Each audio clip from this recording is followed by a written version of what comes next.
You are live. Good morning and welcome to a wonderfully wet Djuma private game reserve. My name is Brent Smith. I have Bryan on camera. We have James Commander Bond Henry on the other vehicle with Wium the wildebeest Doorbank. And sometimes Bryan and myself are known as the Killer Bees. And we're on our way to the last position of the Styx lionesses, and you're on a live African safari. It is very dark this morning due to the low-flung cloud. So we're hoping that those lions haven't moved too far. It is raining, as you can probably see, and there's quite a bit of mist on the lens, which is giving me quite an angelic vibe I'm seeing, which I quite like. I hope you guys too. We do apologize for it, but unfortunately operating in this wet weather, stuff like this is going to happen. So if you are wondering about anything out here in the bush, I'm hoping, apart from lions, we might see some frogs and other critters this morning. And if you have any questions about said critters, please feel free to drop either of us an email on questions@wildearth.tv or use the hashtag SafariLIVE on Twitter. So we're about to arrive at the last position of the Styx ladies, who were feeding on a sub-adult buffalo on yesterday's sunset safari. I'm hoping they weren't too greedy and wolfed it all down overnight. I did hear them roaring in this particular area, so it is possible that maybe one of the Birminghams has decided to join them. There we go.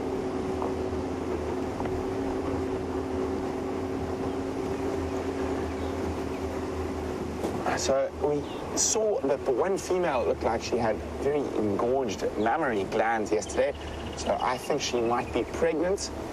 Maybe she's just got a stomach full of buffalo. I doubt though, and hopefully we'll be able to reconfirm that today if they're still here. And it was somewhere in this vicinity. Sorry, until we get new bulbs, I am using a pea shooter for a spotlight. Can smell a carcass, so I know I'm in the right area. And it is gone. And there's the rib cage, and there's not a lion in sight. You got the rib. Let me find you a gap there, Bryan. How's that? So that is all that is left of that buffalo.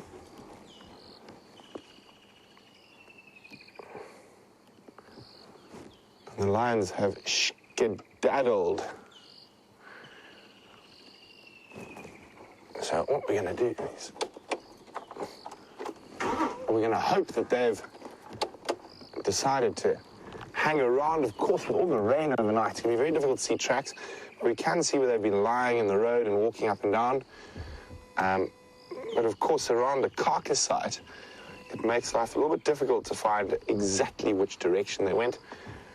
Being the Styx ladies, it's possible that they might have headed straight back south, away from this our southern edge of our traverse area. But we're going to look down the road a little bit.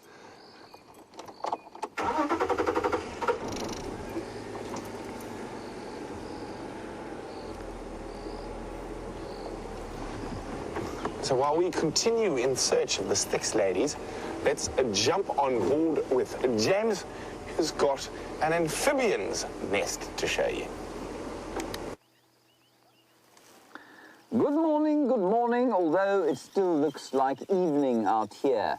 As Brent has said, you are most welcome to the northeast corner of what is a grey and slightly gloomy South Africa, here in the iconic Kruger National Park. That is a foam nest frog's nest, a most relieved species of frog, unable to build its nest up until now because of a complete lack of any sort of precipitation. It is still raining blessedly here in the low veld of South Africa, which is marvelous. My name is James Henry, and on camera today is Wium. Hello, Wium. Hi, James. Wium is very subdued, of course, because he, like most South Africans, is allergic to being wet in the rain. I am one of those people as well. And now, Shelley, you wanted to know about the foam nest frogs. Well, there they are. That's a number of nests, probably 1, 2, 3, 4, 5 foam nest frog nests. And what happens there is the female foam nest frog will exude some sort of pheromone that will attract males, and she will be set upon by 3 or 4 different males. And the 3 different males, sorry, excuse me, I believe my sound is a little muffled. Here we go. There, I'm sure it's better now. I can hear lions calling, but they're well south of our boundary, so I think poor old Brent is not. Brent is around that area and he'll be hearing them, but they are, I think, well south of our boundary. He's over there. Anyway, what happens with those foam nest frogs is that the female will eventually, well, she'll exude her pheromone, the males will come up, and then they will all try and mate with her. And in the conflagration, that foam is formed from a whole lot of, she produces a whole kind of a slimy substance, and in the whole mess of the thing, it forms that foam. Sorry, there he is, he's now calling in those lions which are calling. He's calling in the lions which are calling. Yes, that's how it really goes. And then eventually what she does is she lays her eggs as the foam is formed. And then when the warmth comes, or a little bit of warmth the next day, that foam turns to like a hard, it's almost like polystyrene with the eggs in it. Quite toxic, I believe, to predators. And that means that the predators will leave it alone, because white out here will attract anything. It's obvious to anything that can see. And so it's kind of a warning coloration, I think, there. And eventually the little tadpoles will eat their way through that foam and drop down into the water below. Now, the foam nest frog is not exactly what you'd call common. And so what it means is that there are probably, I'd say maybe 1 or 0.5% of the tadpoles that are born to that foam nest frog will actually survive. The rest of them will be devoured by various things. In this particular pan, terrapins will be the main culprit or devourer of foam nest frog tadpoles. Right, that is all I have to say about the foam nest frog. We can just see a slight lightening of the horizon there, and so let's head to the east to try and find a whole lot of sun. Lucy, you're in South Bend, Indiana. Of course you are. And you'd like to know a little bit about how many frogs there are in the nest. I'm actually not sure. I'll look it up, though. I've got a little frog app, and the next time I'm off air, I will look it up for you, and we can see. You will hear some zipping every now and again. That is, of course, because I do not wish to have a wet body during the course of the drive. There is a bit of drizzle, but so far it should be fine. We had quite a heavy downpour at about 4 o'clock this morning, but that seems to have ceased.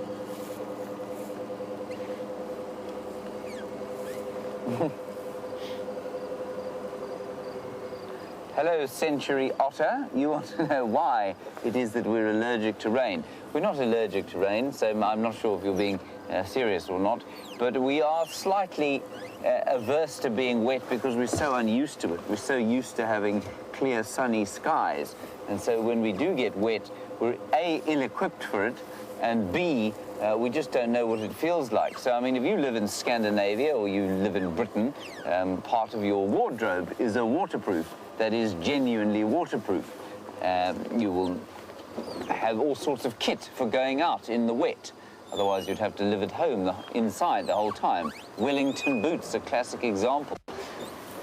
Now, we out here are normally very ill-equipped for that, to the extent that I am comfortable saying to you that in all my years in South Africa, and there have been 39 of them, I have yet to purchase a garment that is waterproof. And so, unlike all over the United Kingdom, where you can buy all sorts of good rainwear, all sorts of European rainwear, and in America the same thing, here it's hopeless.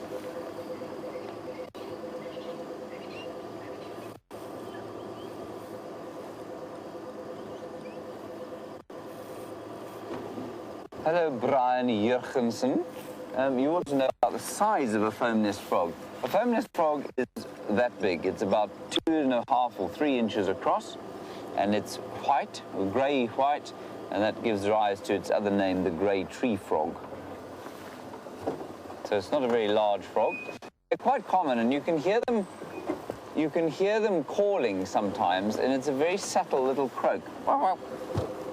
Then they're silent for a while, and then they go again. And they'll live on underside of trees, in little crevices in homes sometimes, because they need to avoid becoming dried out, of course, during the dry season. Right. Right, Brent has a view of the sun. Let's head across to him, and I will try and do a bit of research on the phone-nest frog. So we can just see a slight bit of that pinkish glow on the eastern horizon as the sun attempts to break up this cloud. That is the only little patch of clear sky we can see. There's two of them on the eastern horizon. It does make quite a beautiful view. But the drizzle has stopped for now. There is still a lot of rain. Hopefully it holds out for the rest of the sunrise safari, and as soon as we're finished, it becomes a downpour again, giving the earth some much-needed nourishment. So we are going to head off to the east, straight down the southern boundary, and then start on the eastern. Oh, do you hear that, Bryan?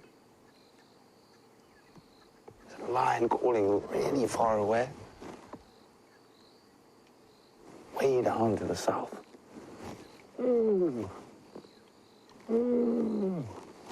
But it's coming through even softer than that. It's more of a...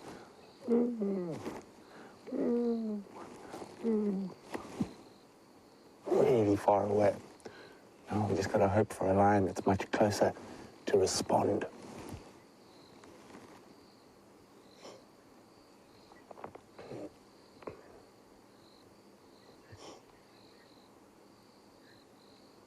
Doesn't look like anyone's going to respond, so we're going to carry on.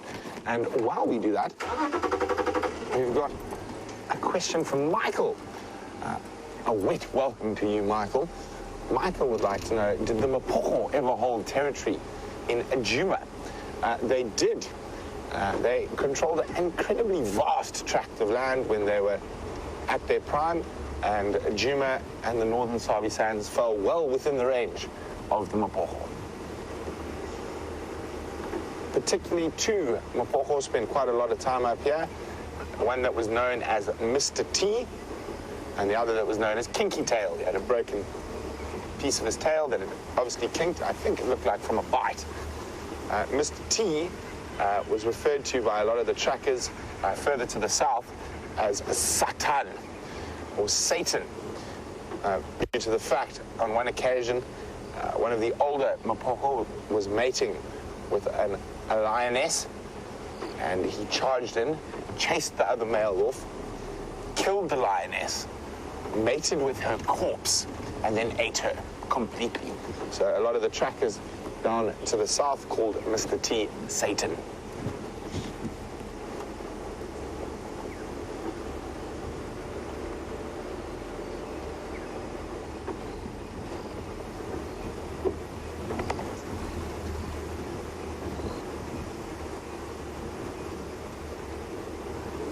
So Sue's wondering if I think that Styx lioness that we saw yesterday was heavily pregnant, is near to giving birth. I'm not sure heavily pregnant, but definitely pregnant. So probably will give a short gestation.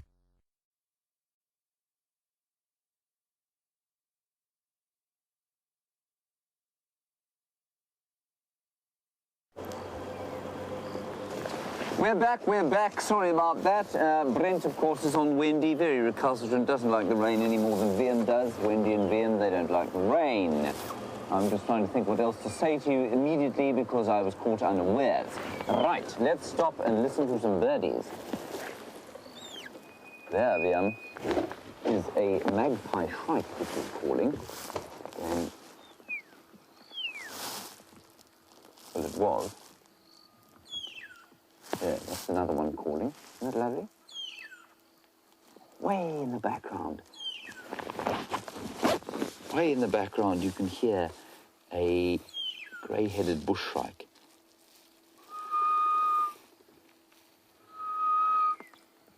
Now, what these chaps are doing, I don't know if maybe I can spot them all with my spots light, but there are a whole lot of flying termites around. Most of them are in my bedroom, but there are others here. The lion's calling again. I'm just going to call Brent quickly on the radio and find out if he is still in the south and he can hear those. Brent, do you copy, Brent? Sorry, it's a bit disjointed, that story, but every time the lions call, it's so exciting. You might actually be able to hear them. Brent Leo Smith, come in, Brent Leo Smith. Standing by. Have you got that audio? You can hear him now. I can hear his car driving at roughly 350 kilometers per hour. I must have missed it. Randy, I think they're Twin Dams or just south of. Probably almost up Twin Dams now. Okay, Brent is right there. So if they are on the reserve, he will hear them. I'll just stand by here and listen to it. Now, there are others replying. Sorry, I know it's difficult to hear everybody, but basically, to where your camera's looking now, that's where the first group called, but I think south of our boundary, which is about a kilometre away from here, so about, I don't know how many, what's that, 0.8 of a mile. And then the others just replied from sort of back the way there, but a long way away, probably about 4 or 5 kilometres away, so 3 miles. Anyway, like I was saying, the termites have come into my room and they have come out in great profusion. And they come out as soon as it rains, of course, because the ground is soft and that helps them to be able to create a mound. When they dig under the ground, they cannot get under the ground when it's very hard, and so that's why they come out when it rains. And that, of course, creates great excitement amongst the birds, and they will fly around and try and catch them all. It's a very fresh, delicious morning, I must say. On we go.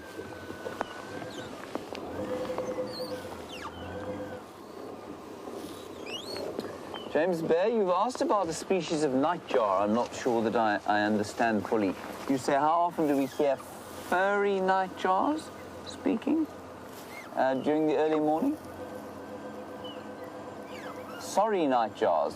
I'm not sure what a sorry nightjar is, James Bear. We don't get a particular species called a sorry nightjar here. We get the fiery-necked, which goes, "Good Lord, deliver us! Good Lord, deliver us!" giving rise to its sort of nickname of the litany bird. Then we get the Mozambique or square-tailed nightjar, which goes... Here are some very wet buffalo. And then we get the European, which is almost silent here because it doesn't breed here. And we might get a pennant-winged, but that would be very unusual. So, James, but I'm not sure which nightjar you mean specifically. There is a magnificent buffalo bull. And as I was saying a little bit earlier, or not today, of course, but a little bit earlier during the course of the month, the buffalo are starting to look a bit ropey as a result of the drought, and you can see his hips sticking out there. They will now start to put condition on, because there is some green grass. You can see all around his feet there is green grass, although he seems to be browsing on a tree, which is unusual. Now, the interesting thing with the grass, of course, is that, I mean, I don't know this for sure, but it would be fascinating to do some kind of a study.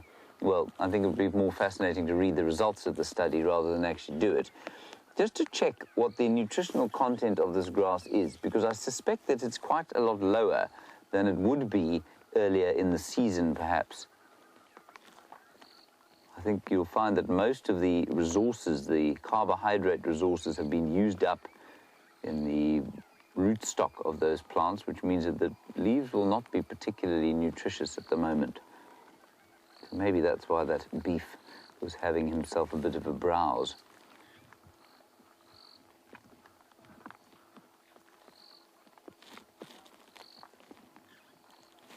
Safari Dean, you say that you can't wait to see the new life that the rain has brought. I'm hoping for lots of frogs. I agree with you totally. It's certainly brought a great deal of enthusiastic life from the flying termites. You saw one there fly past the buffalo. And the soft pitter-patter of rain continues. You've had enough of that buffalo, have you? Mm-hmm. Okay. We need to go find a Vulture. We need to go and find a Vulture, apparently. Right, okay. Well, fair enough then. Let's, let's press on. There's another buffalo right next to us, Wium. You're going to have to point your camera at him.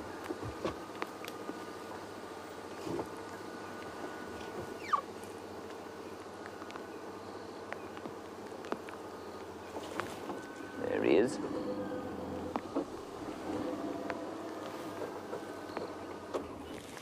Now, the light being cast on him is slightly artificial. We do still have a bit of light on. Let me turn that off. There we go. Now he looks natural. So they still look a huge amount better than any of the sort of domestic cattle outside the reserve, because they do have a bit more to eat out within the reserve. You can see his muscle definition is still pretty good, but they're ribby and a bit hippy. But I think after a few weeks of this new grass, they're going to be fine. Now, I'm not sure what the total rain we've had is over the last, say, 3 or 4 days, but I think it must be about 100 millimeters. Let's quickly go across to Brent. He's got a much larger animal than this even.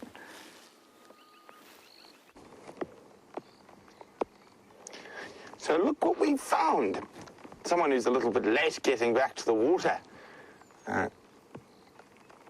A rather embarrassed-looking hippopotamus, making its way more than likely back to the largest waterhole in this area, in the southeast corner. Unfortunately, that water is to the south of us. Sorry, guys, need to be on the game drive radio for a second. Morning, Chris. Just that the Styx are no longer in position. They've left, and there was some lion audio. Sounds like south of Twin Dams.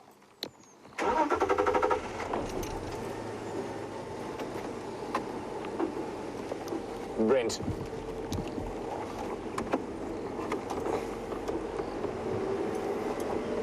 Okay. That hippo is going to... The waterhole's just down there. That hippo is still jogging on. Look at it go.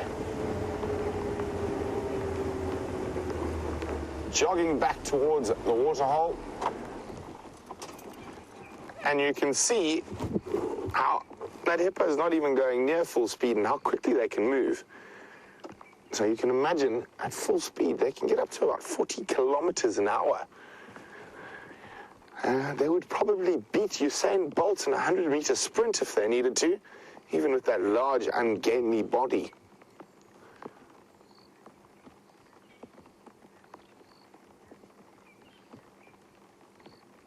There we go, off it goes, heading back towards the Chitwa Dam.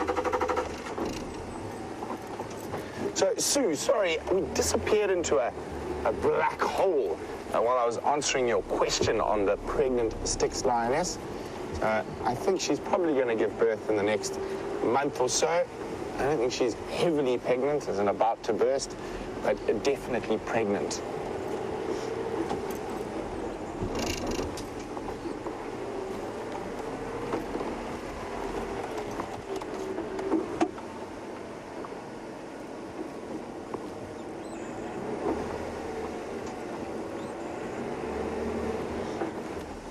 So just looking at a track here. It's quite difficult with this hard ground, so I'll be with you in half a second. And I'm just trying to see if there's a clear one that I can show you guys. No, unfortunately not. So initially I thought it was a leopard track, but it was very difficult to see. But it actually looks like a baboon track. But a sandblaster is just commenting that we never see hippos apart from sleeping in the plan. Well, now with the water, those hippos have spread out, and that hippo has come out to graze during the night and is now heading back towards the safety of the water for the day. So the hippos, like a lot of the other animals, will be quite happy that it's rained. Not only has it taken quite a lot of pressure off the remaining water holes in terms of space for hippos, which is why we've had hippos sleeping in the pan, because the other water holes have dried up and there's been massive competition for females and space in those remaining water holes. So young and old males, like the ones we had at the Djuma pan and sometimes at the Gallagher pan, were forced into those little pump pans. Now, fortunately for them, there's enough water around that they can not have to stay in that very smelly little pan. And who knows, maybe there might even be hippo back in Buffelshoek water hole. We'll swing past there a little later and have a look.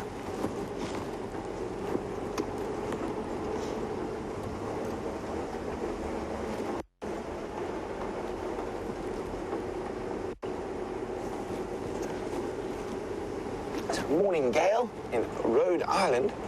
Gail would like to know how vulnerable... Sorry, Gail, 1 second. Hippos are out of the water. Sorry, there's an elephant that's been walking down the road. Gail, you can see his tracks going there. Nice on top of the early morning. Whoever drove here earlier this morning. So an elephant's one of the few tracks you can see nice and easily after a bit of rain, being so heavy. Our hippo is another one, actually. And back on the subject of hippos, Gail was asking how vulnerable are hippo out of the water? Well, Gail, they're actually not that vulnerable. You must remember, they're a massive animal with a massive defensive array. It's got a serious armory in its mouth. So they are far more vulnerable out of the water than in the water, but they are still quite capable of defending themselves against lions and that outside of the water. Lions would approach a similar tactic to what they would with buffalo, except so if they cornered it, they would keep jumping on its back, and 1 or 2 lions would keep distracting the business end where the danger is. So they do hunt hippo in some parts of Africa very regularly. Here, we have seen the Nkuhumas on a hippo kill, and male lions are more likely to take down a big hippo like that, obviously being much stronger than the females. So unfortunately, the rain has started again. It's a little bit harder, but don't worry, we shall persevere to bring you as much of a safari as possible. Fingers crossed it holds off till the end of the drive.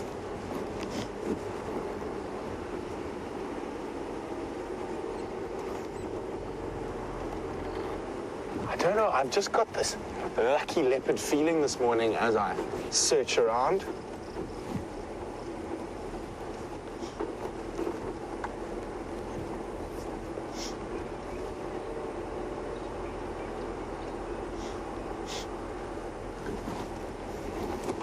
So, chatting about lions, which we saw on the Sunset Safari, unfortunately, they've moved on today. Is that a lion track? Nope.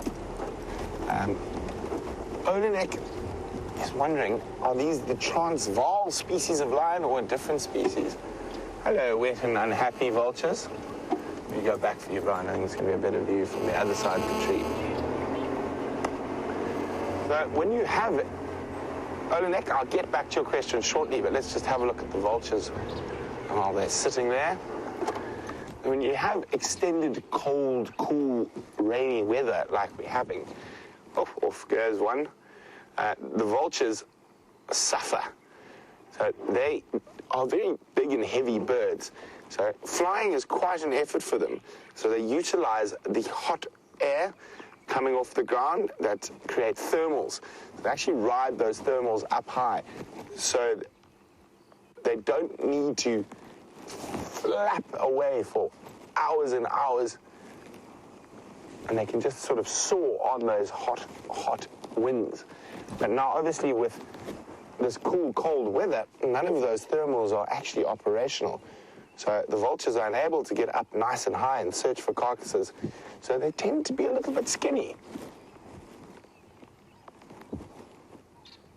And these are white-backed vultures. And they're looking quite uncomfortable in this cool weather, all puffed up.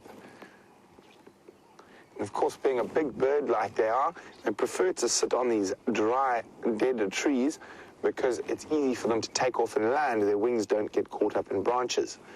But the other negative is that you are very exposed. Oh, there's a vulture had a yawn. It feels like us when we get up in the morning. Oh, it looks like he might get to fly. Guys, there's a whole rib cage waiting to be picked just up the road. Come on, get on it. Tut, tut.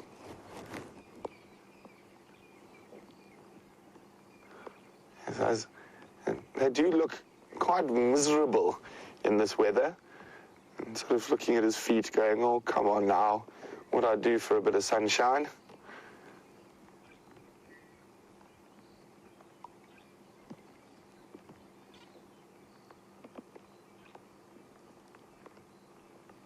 Oh. I thought he might fly there for a second.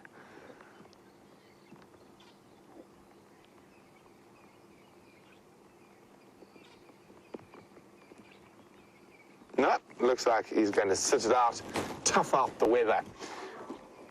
So, Olenek, I haven't forgotten about your question, and I will get to it when we come back. In the meantime, James has beaten me to the Buffelshoek waterhole, so let's go see if there are any hippo or updates from that spot. I think beat him to Buffelshoek is probably a little bit, well, I mean, it's very kind of him to say that, but I didn't know it was a competition. But here we are at Buffelshoek Ocean. There used to be Buffelshoek Dust Bath, now an ocean. But Buffelshoek is no longer unoccupied. Look at that. From nowhere, it would seem that a hippopotamus has taken up residence here, probably much like the hippo you've just seen with Brent. And I suspect quite strongly that this will be a young bull again that has moved out of the suboptimal habitat that is all over the place at the moment. And now he's found himself an enormous body of water, and the relief must be profound. He's quite, you can see his head is not large, so probably about 2 feet across, so not very big. And so I would say a young bull who's been tossed out of the pod by a dominant bull. The other thing that are in great profusion in the Buffelshoek Ocean at the moment are terrapins, the serrated hinged terrapin, and they are all over the place. Well, just difficult to see at the moment. Sorry, I keep forgetting that I need to undo my lapel mic. You can hear some water thickneys calling now. And there you can see the terrapins floating about the place.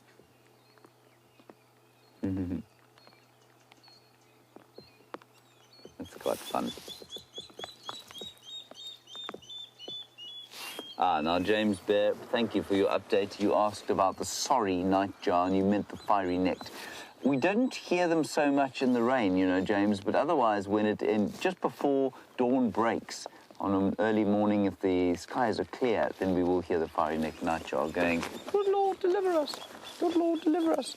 There's also, Gimpy, there's a little bird there, just in front of where the hippo has just sunk under the water.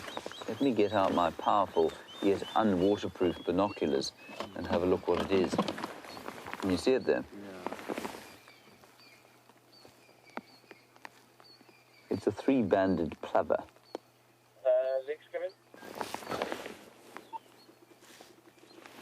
So that's quite a common bird, and one of the few plovers that will stay here the whole year round. Hello, Katrina. Welcome to the sunrise safari on this sort of cold and gloomy day, but very pleasant because of the rain that you can see falling on Buffelshoek Ocean there. You want to know what my favourite bird is? My favourite bird out here is probably the white-browed scrub robin. I just enjoy the call that it makes. It fills me with a deep sense of peace and that all is well with the world. My favourite raptor, I suppose, my favourite impressive bird, if you like, would be a batelier. Wium, your favourite bird? Burchel's cuckoo. The Burchel's cuckoo. The Burchel's cuckoo, everybody. It's otherwise known as the rainbird. I'm not going to get my book out to show you, and it goes like this. How's that, Wium? I like babblers too. Babblers also. Arrow-marked babbler.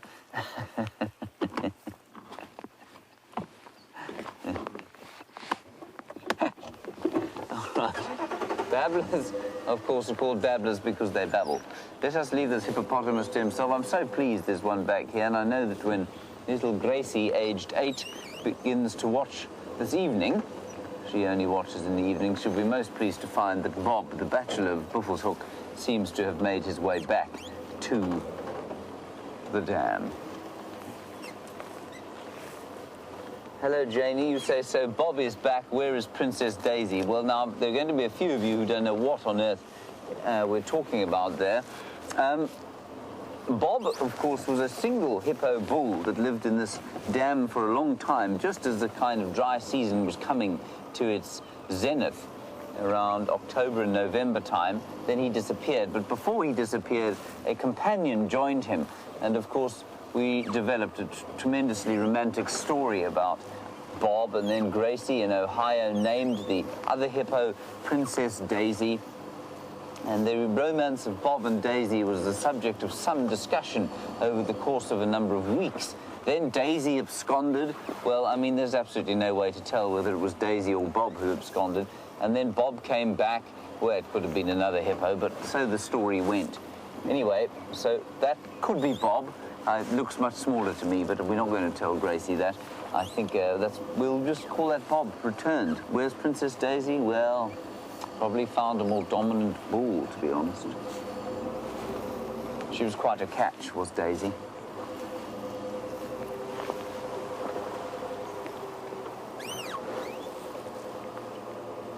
Natasha, a question from you coming through all the way from Ontario, but I'm afraid I'm missing it.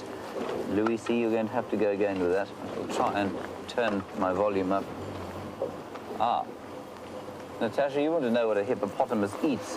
Natasha, a hippopotamus, surprisingly, eats only grass. And he will love this kind of short green grass. And where there are lots of hippos, they create lawns because they crop the grass in such an even way. And so they only eat grass. And we're often asked to tell folk tales, you know, traditional African folk tales. And I am not a great expert on traditional African folk tales. The one folk tale I know is that of the hippopotamus and why he eats grass. Or why he eats grass? Yes, I think that he was, I'll get it wrong, but he wasn't allowed, for some reason he wanted to live in the water, and God said to him, well, you can't live in the water because you'll eat the fish, and the hippo said, no, I promise I'll only eat grass, and God said, well, how will I know? And the hippo said, well, I will spray my dung all over the place so that you can see if there are any fish bones in my dung. And that is why, of course, the hippopotamus sprays his dung all over the place. That is, of course, not a true story. It is a folk tale. Ah, Brent has a small raptor on ground. Let's go and look. Look at this. This is definitely not something we see often on the ground. As you can see, it's a little acipter, which is a type of raptor. And it's feeding on the termite alates that are emerging. And normally we just catch fleeting glimpses of these stunning little raptors. Now, let's see who's awake and on the ball this morning. So I'm sure this might be a new one for some people's birds lists, but it should be one a lot of you also have. So I'm going to ask, who knows what bird this is? Who can tell me which little raptor this is? And you can send your answers through to questions@wildearth.tv via email, or use the hashtag SafariLIVE on Twitter. Look at him hop around there. So these guys are normally expert hunters of other birds, but now taking advantage of the high-protein, easy meal that the termites provide. what we're looking at in identifying this bird is, look at those beautiful color on its beak and on its legs. You can see it's got quite long legs, so it's a sort of medium-sized little accipiter. Oh, look at him go.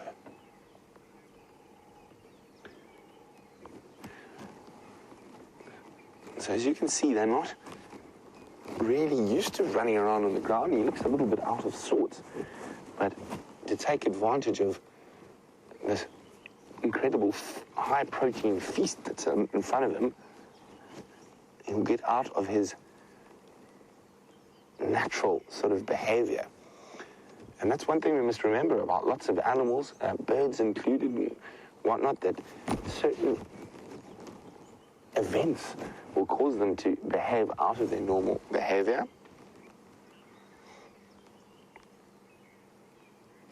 So this is one of two species, to narrow it down for those who might be having a little bit of trouble.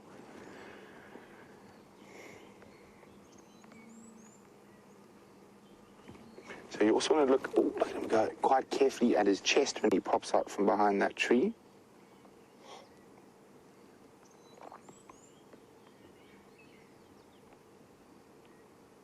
And we also want to look at the tail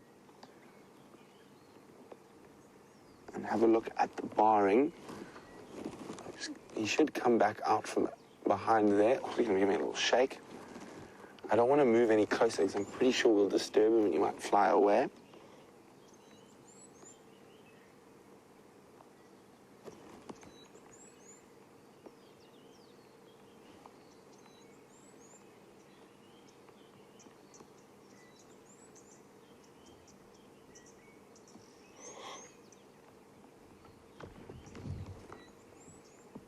So come on, come back out from behind the bush.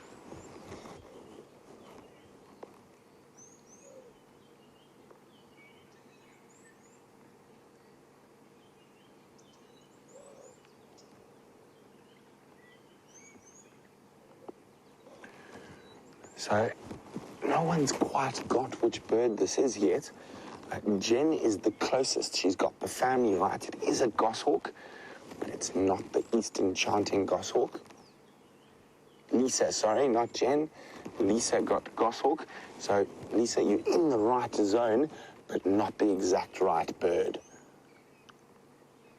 Come on, little chap, pop out from behind the bush for us again.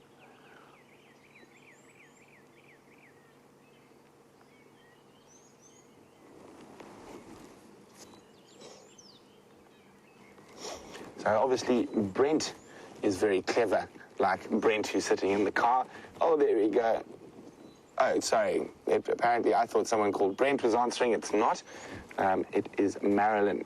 So the two goshawk species we get like this, and you can just see as he lifted his tail, a very distinct white rump. So very well done to Marilyn. It is a Gabar goshawk. So the dark chanting is quite a bit bigger than this guy. So, and when he lifted his wings slightly, you just saw that very distinct white above the tail, and you can see the heavy barring on the top of the tail. And just his stance is a little bit, there we go, you see that white rump. There we go, as he took off. Wasn't that incredible? Now, that white rump is one of the diagnostic identifying features of the little Gabar goshawk. Now, in certain bird species, melanism is quite prevalent, and Gabar goshawk is one of those birds, oh, excuse me, that quite often has a menelistic version. So there we go. Here's the little guy. And there we go. You see that white rump on the tail that we were talking about, and there's the menelistic version. So menelism is obviously an increase in the color, or color-producing cells that produce dark, and that's melanin. So a menelistic goshawk. But there we go. That's the females. Here are the males. And you can see, very beautiful bird, one of my favorite little acceptors. So we're going to continue moving along here, and from a small grey bird to a large grey beast with James. There, everybody, believe it or not, is an elephant. Only about 10 meters from the vehicle, 30 feet, and you can see it digging there at the base of a combretum or bush willow tree. They love the roots of these combretum trees and also, apparently, the feeling of the moist earth on them. Sorry, making a mess with my microphone. I'm sorry about that, everyone. See there, digging at the base of the tree? They love the roots, and they also obviously love the feeling of that moist earth upon their skin.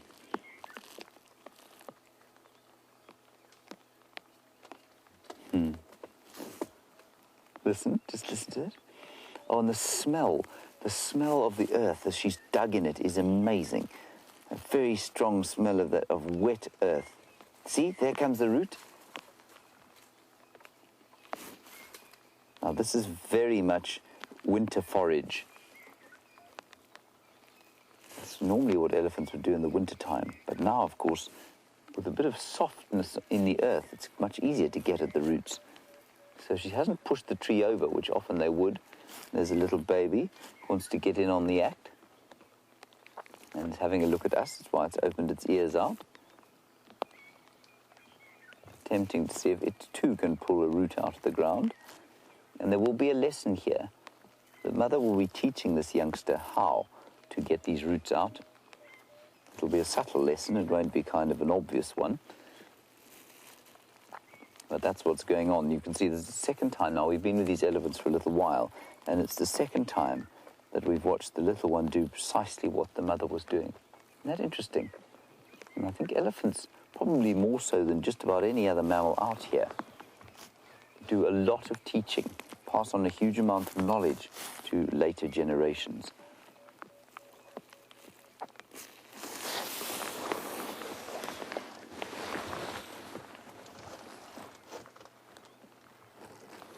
Look, there we go.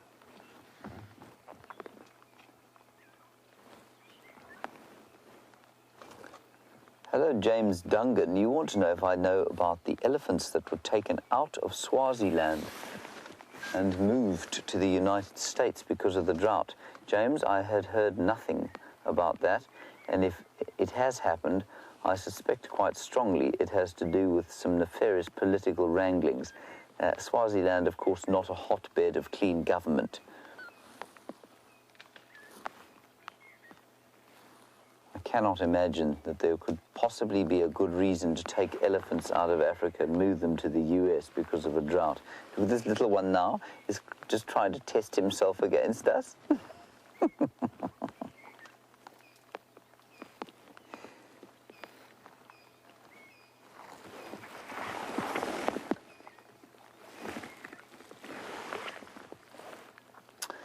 Now, Elizabeth in Minneapolis, you've asked an interesting question about a pink elephant that was seemingly born recently in the Kruger Park pictures doing the...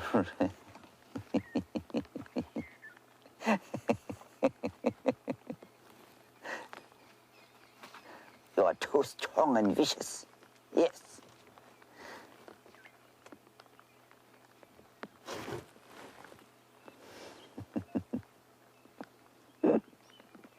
Now a bit embarrassed. Elizabeth, I will get back to you. Now a bit embarrassed, so just going to have a few leaves. Oh, so sweet. Looks like a little young bull. It's mainly the young bulls that will do this. They are just too fantastic. And you see, mother is completely unaffected by us. Couldn't care less. Anyway, Elizabeth, I did see that picture of the pink elephant in the Kruger Park, and it's not uncommon for an elephant to be born relatively pink, but that one did look very pink indeed, so I wonder if there isn't some kind of albinism, perhaps a lack of melanin in the skin. That's quite possible, and maybe it won't survive if it doesn't have melanin. That's just simple. It will really burn in the African sun. But let's see how it progresses. It might just be that it was born extra pink and it would perhaps get a bit darker. But I don't actually know anything about the biology of it, to be honest. This one, of course, is now probably just over a year old. And so See, the trunk, in just a year, has learned to function really well. And it will still be suckling. It's a little bit older than a year, maybe about 14 months, but I don't think it's as much as 18 months, because then it would have little tusks erupting from underneath the mouth there. Very vicious elephant, isn't it? Yes.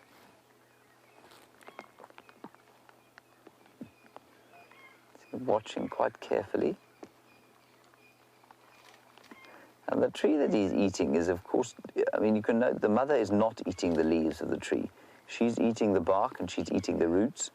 And this little fellow, I think, is probably not that clued up yet on exactly what the good stuff to eat is. Now, she's just spoken to him. She's just spoken to both her youngsters here. Just a little rumble. Oh, oh.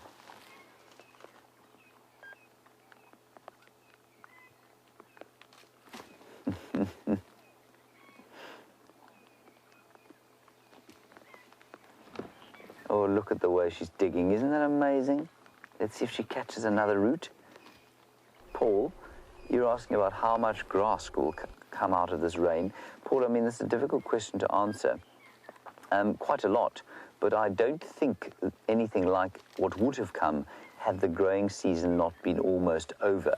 So we're into sort of mid-March now, which is heading towards autumn out here, and that means that the day length is such that the grasses will be going into their phase of dormancy. So I don't think they're going to put up any seeds, any culms, which is the sort of stalks that hold the inflorescences or flowers of grass seeds. They will flush green like they have already. There might be a little bit of expansion, but I don't think that they're going to put up the seeds. So I don't think that they're going to add to the seed bed.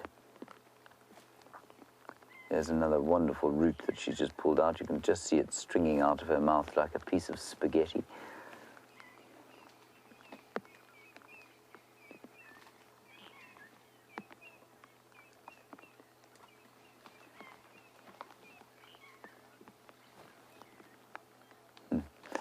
Sarah and Anna, you're in Texas, and you obviously noted that we are sitting just 30 feet from this elephant with her fairly formidable-looking tusks. You want to know how fast they can run. Sarah, and Anna, they can probably run at about 60 kilometers an hour if they really want to, but probably more normally about 45 kilometers an hour. Now, that in miles is roughly, what do we say that in miles? Probably about, let me just work it out quickly, just under 30 miles an hour, probably about 28 miles an hour. In full charge. Now, that is much faster than a human being can run. Usain Bolt can only run the 100 meters at an average of 36 kilometers per hour, so at least 10 kilometers an hour faster than Usain Bolt. So that's why, if you're viewing elephants, it's quite a good idea to do it in a vehicle, and also quite a good idea, if they're not very happy with you, to do it such that you can start the engine quickly and drive off frontwards. And then you also want to know how big they are when they're born. Well, you can see that one, well, sorry, can we just have a look at the little one again there? The little one there, you can see, can no longer fit under its mother's belly, which means it's at least a year old. They can fit under the belly until they're about a year old. I'd say this one's about 14 months. And when they're born, they weigh 100 kilograms. That's 220 pounds. So an enormous, enormous infant is born to an adult elephant. 22 months they spend in utero, or in the womb, and they come out 100 kilograms. That's a massive mass.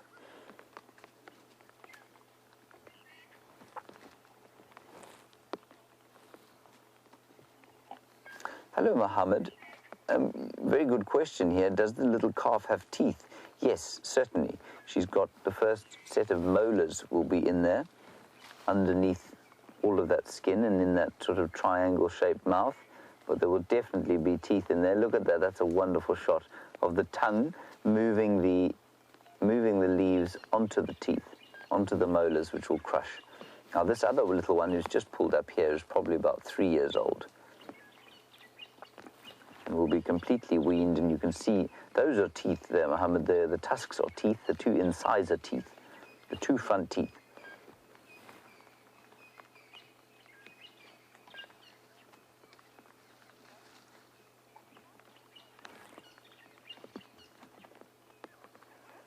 Well, you're interested in how old elephants are when they start to get their tusks. As I said a little earlier, they're about 18 months for the bulls, and I think a little earlier for the cows. You can see this one there is now trying to suckle. See? And we'll be having to go into the painful stage of weaning now. We're just going to be a little bit quiet as the cow comes across the road. She's completely relaxed with us, and you can tell that because she's not flapping, opening her ears or lifting her head at us. She's just trying to feed, but she will be fully aware of exactly what we're doing. I think she's quite a wizened lady, but she's not very big, so I don't think she's old. But she'll be fully aware of us, she'll be listening, she'll be smelling. I'm not sure why you're not hearing me. My lapel mic is in precisely the correct position. How's that, Louise?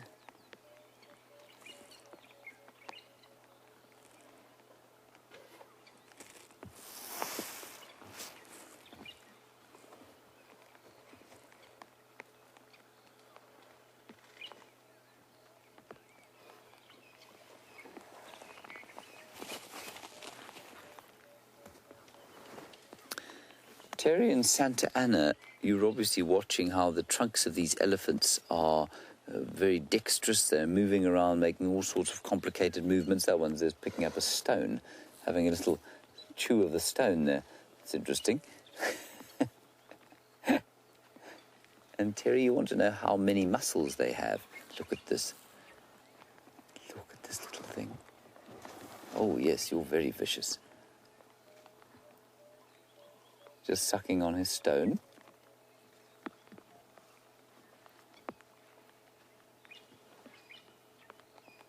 I think these elephants get bored, as I've said before, and so when we're around and they don't feel threatened, I think they quite enjoy just spending a little bit of time being curious.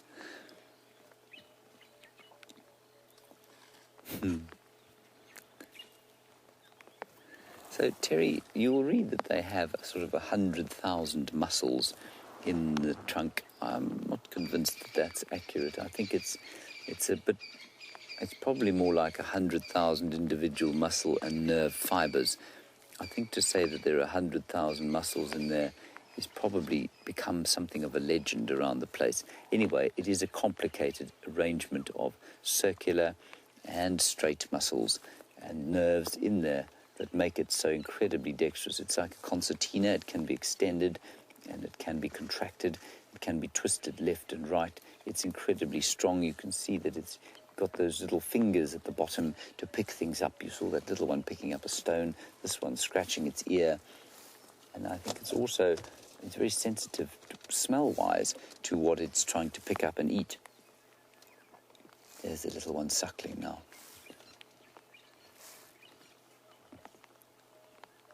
I must just excuse the aerial there. Unfortunately, it's the only way we can get communications to the final control at the moment.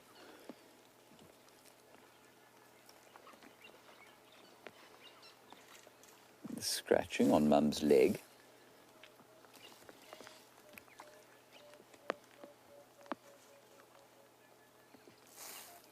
Let's head across to Brent. I think he's got some more elephants.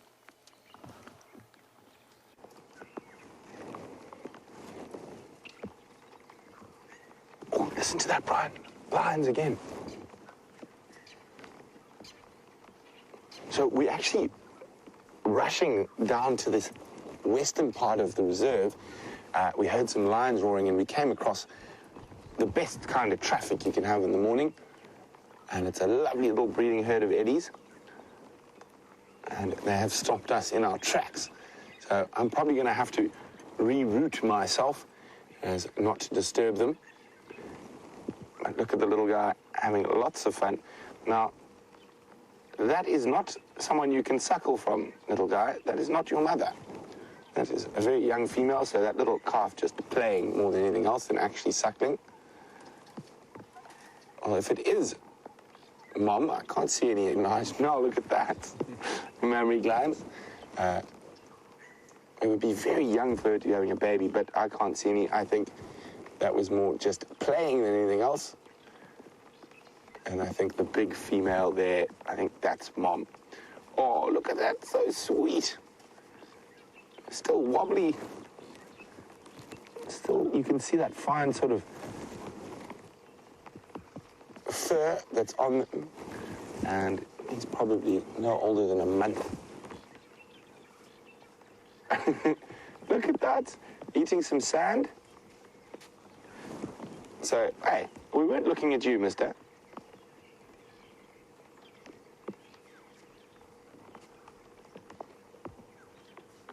Look at that.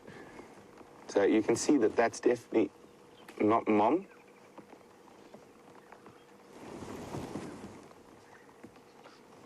And just playing. You're not going to get much milk out of there, cheese. And we just saw that elephant put its face down into the ground and bite the soil. Now, quite often, when an elephant does that, they will eat soil for nutrients and minerals. So salts and iron and things like that.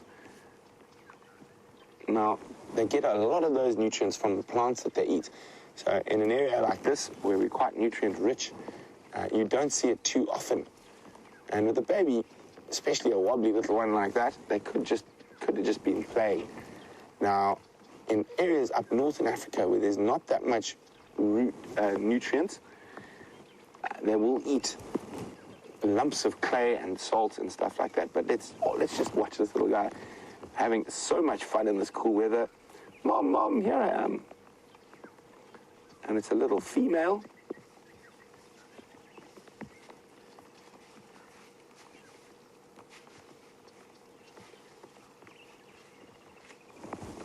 And we're just going to sit here and let the elephants go around us rather than reroute.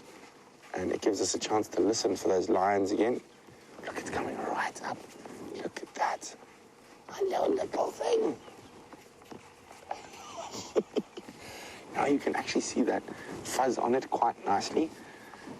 How young it is.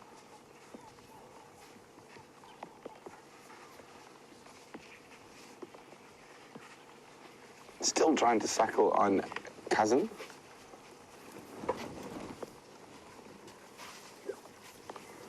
Okay. We're just gonna have to keep very quiet and very still. They're very close to us. Oh, the tree next to me just nearly jumped, and there's an elephant right here. Oh, he's moving away now, but put his trunk right towards me and grabbed there. So we're just gonna keep very still now. So even though on the camera it does look a little bit far, this big female is no more than about 6 feet from us at the moment. And you can see that her mammary glands are engorged, so I'm pretty sure she's mom.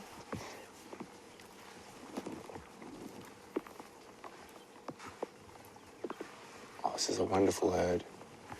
Very relaxed, you can see by their body language. Look at this little thing.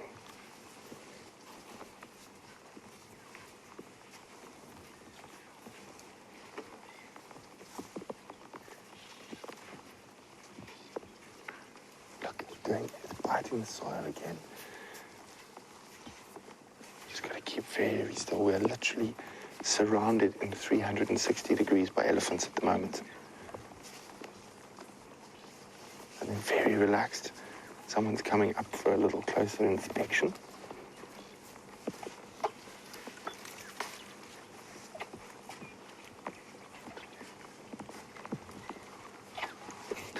You can actually hear it trying to suck on nothing there.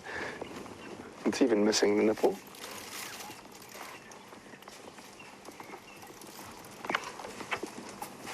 Yeah, that.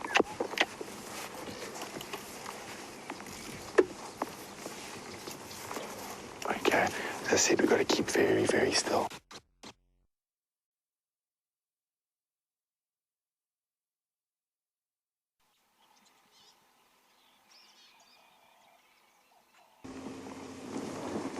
So we on the tracks of those lions that Lex heard calling. You can see the tracks heading due west at the moment.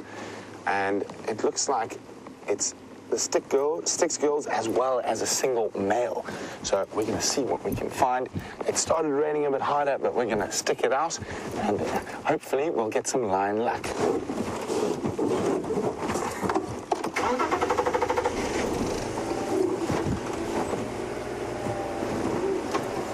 And we do apologize that we disappeared for a while there. Unfortunately, this weather does sometimes play havoc with some of our equipment, but hopefully all sorted again.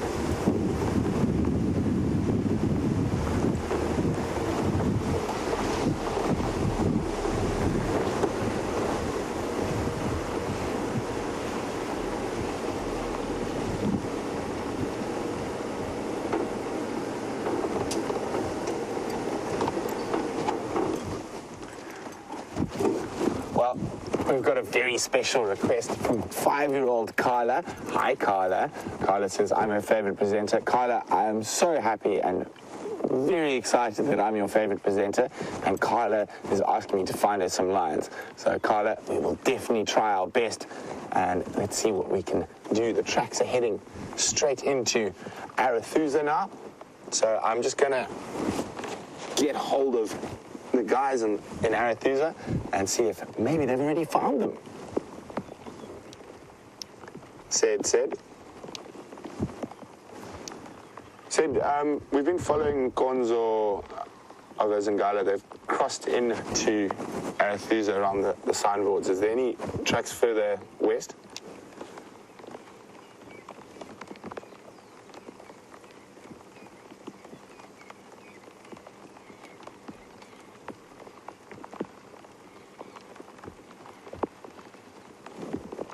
Okay, copy, thanks. I'll leave you guys to it. I'll just bumble around.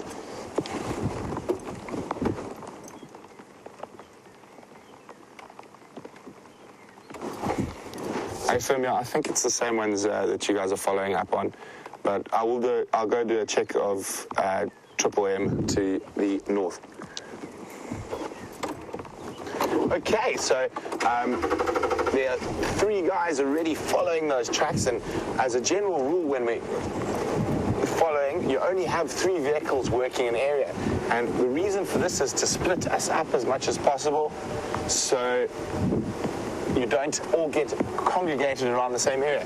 So there was a report of a lion roaring further to the north of us here, so we're going to go check for that, and I will be keeping a listen out to see if Cedric and the guys from Arethusa get some luck with those Styx lionesses.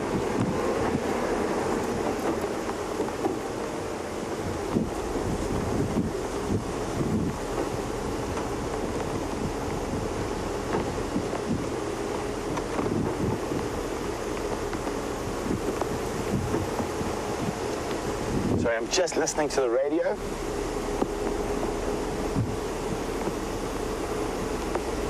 Just listening to where the different guys are checking.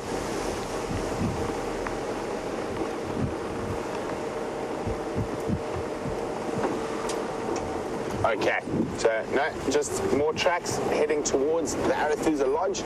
So what we're going to do, as I said, we're going to go check where the lions might have been roaring a little bit further to the north.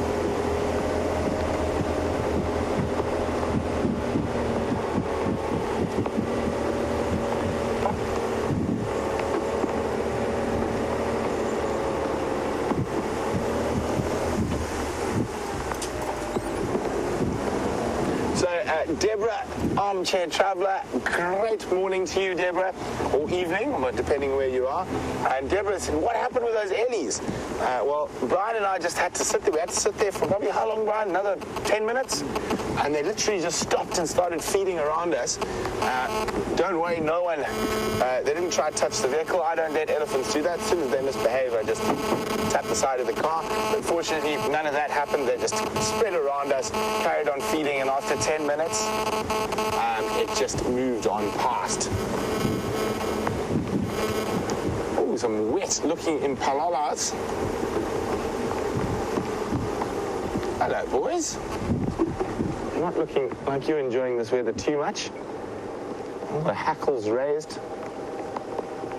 There you go. There he is. So although they do quite enjoy the outcome of this... Oh, hello. What are you snorting at, mister? Are you getting ready to rut, or have you actually spotted a leopard or a lion?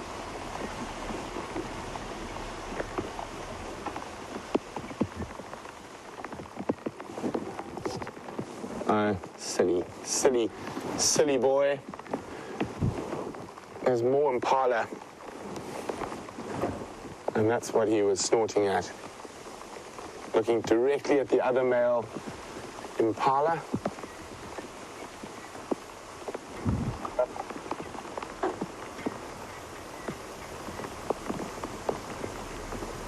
Quite a big bachelor group here. So I got really excited when that little snort came through. I thought, whoa, could the Impala have found the lions for us? But unfortunately not, just snorting at a bigger group of males. And as they're getting ready to rut, we're going to be hearing a lot more of that type of behavior.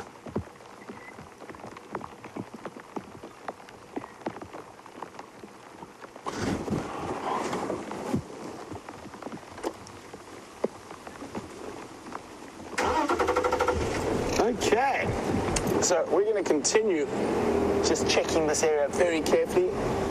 And while we do that, let's go see what James has been up to while we were down. How cool is that, everybody? Look at that vulture. I'm possibly the same ones that Brent was looking at earlier, but that one, of course, is now trying desperately to hang his wings out to dry.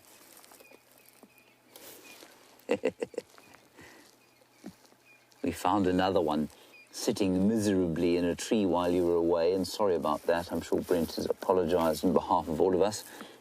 But difficult in the rain. Of course, electricity and rain don't mix particularly well. Isn't that a wonderful picture? VMP, how are you picking up my audio? Oh, hi. 1, 2.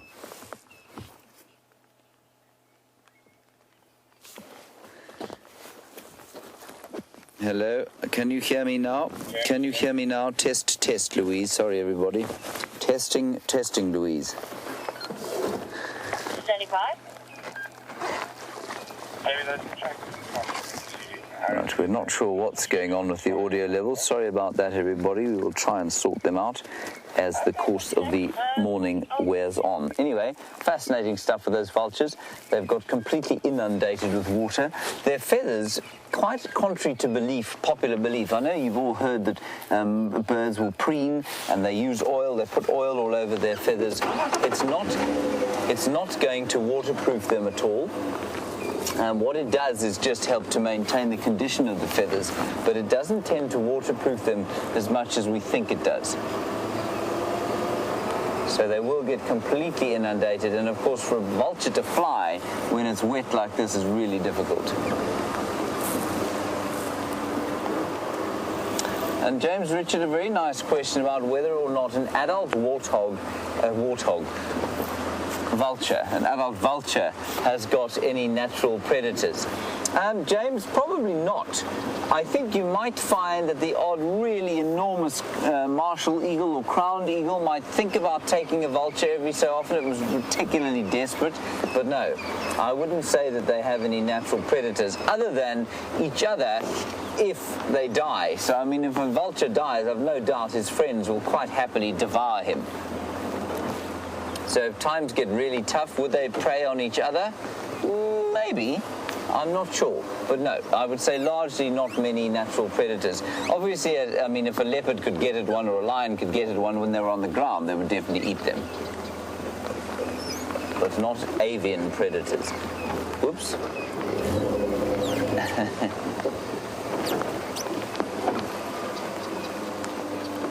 Let's have a little bit... We're quite close to these vultures now, and they're very reticent to try and fly away from us. There they are. Now, Hillel Bonner, you want to know if vultures find it difficult to scavenge and find prey in the fog and rain. Definitely, for two reasons. One is that they fly, they need the thermals to fly, and so when the air is cool and there is no heat coming off the ground, it's very difficult for them to move. We did see one flying off now, and I mean, it's a real effort for them to fly with flapping flight. It's not easy at all. Then the second reason, Hillel, is that they find their prey with sight. They don't find it with smell. And if it's foggy and difficult to see things, well then obviously it's going to be very difficult for them to see their prey. You can hear the pitter-patter of rain beginning again. I'm just wondering why there are so many vultures here. We've got 3 there and 1 the other side. It's not kind of an obvious collection where you'd say, oh, there's definitely something dead here. But there are quite a few. Oh, there we go. One trying to fly there. But it'll have to go and land now. There's no ways it'll be able to get up there and start soaring and looking for food. But it just didn't like the sound of us, I'm afraid. Right, lots of miserable vultures around the place. I'm just going to drive slowly through here and see if there isn't perhaps some sign of a predator that might tell us why they're all sitting here. That vulture there, Wium, I think has got quite a full crop. I'm trying to retrieve my powerful binoculars so that I might verify. Now the crop, yes it does. You see that kind of bare bit of skin below its ruff, or that sort of fairly ridiculous cravat of feathers that it has around its neck there. That's where the crop is, and the crop is a little pouch in the esophagus that holds onto food before it's digested, and that looks quite full. So that little vulture has found something to eat at some stage quite recently.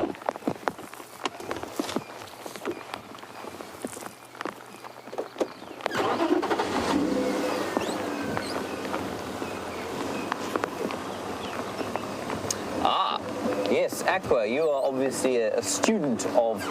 There are a lot of vultures around here. You see there are more there, VMP, way through there. 3 or 4. Let's drive slowly through here. I mean, they would have been here for the last few days because of the rain, so I'm not convinced there's something dead here. Aqua, you want to know about the interlocking features of feathers, and is the preening to kind of help them interlock? Absolutely.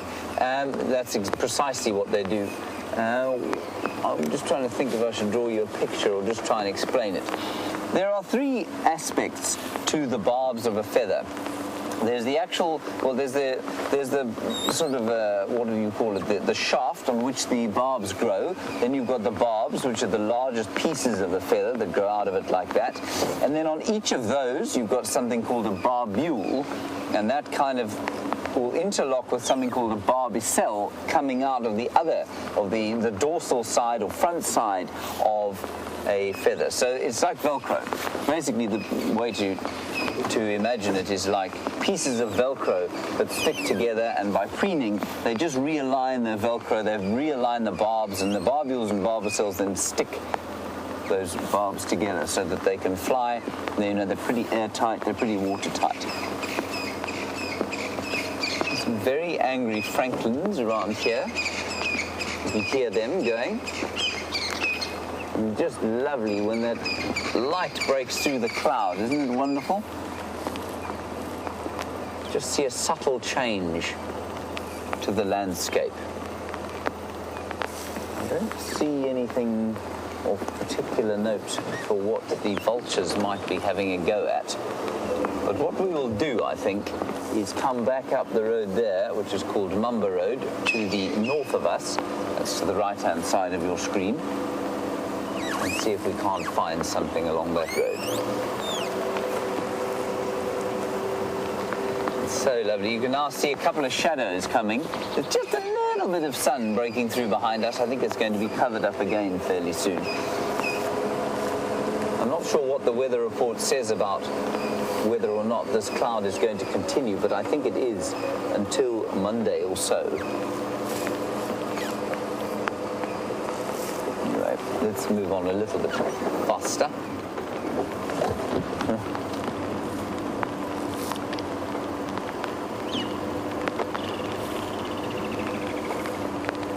Hello, Weedy in Washington.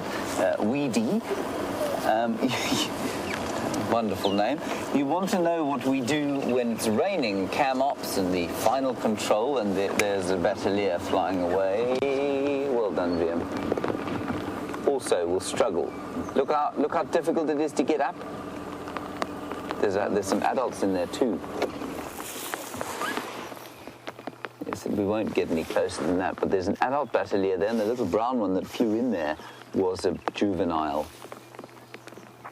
When it's raining, we basically sit around and wait for it to stop raining until the end of drive, and then we get on with the other things that we do. And there is another vulture. Where's another vulture? Sorry, that is really, we were asked specifically not to do that. There, it's just, yeah, it's just flown off there. I think it was a vulture. But it seems to be that there's a lot of stuff, lot of kind of scavenging prey birds around here. Let's just keep a slow look around. Weedy, yeah, we played 30 seconds yesterday, for example, which is a sort of general knowledge quiz game, which Brent Leo Smith gets very excited about.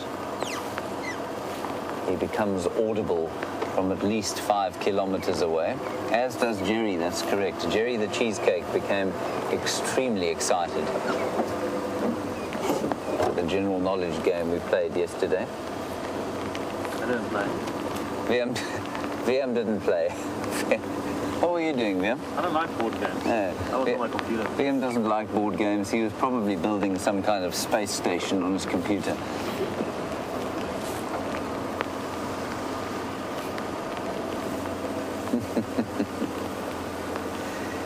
Right, we're actually not too far from where Karula's den was, or is. I'm not sure if she's still there or not. So maybe she's left something in a tree around here that's inspired the vultures and the Batellier to hang about, looking for a bit of scavenging meal to have.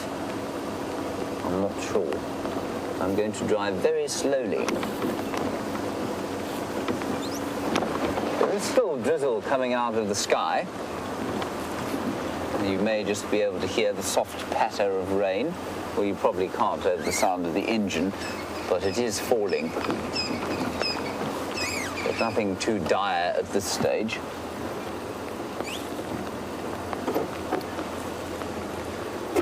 Right, we're coming up on the southern boundary now.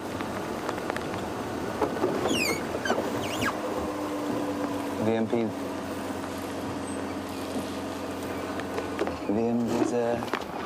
There's a little robin in here. Can you see it there? Where you are, they're splitting further in there. My favourite bird we were asked earlier, and it is a white-browed scrub robin, and one of them has just flown in there. Anyway, never mind them, never mind. Lion's Eye, you say, am I a morning person? I'm assuming you're asking this of all of us. Are we morning people? Lion's Eye, I think we are relatively morning people. Well, you kind of have to be. The trick is, and I wasn't when I was a guide. I really struggled to get out of bed in the morning. But that's because you're staying up with your guests until late at night. And while they, of course, are only sort of 3 days with you, you're doing it consistently. And so, I mean, especially if you've got things to do in the middle of the day, you're looking down, so you have sort of, look at this little mixed species group here. You've got some little francolins fighting with each other, and then a squirrel. And the squirrel's disappeared. Where'd it go? Some very angry crested francolins here.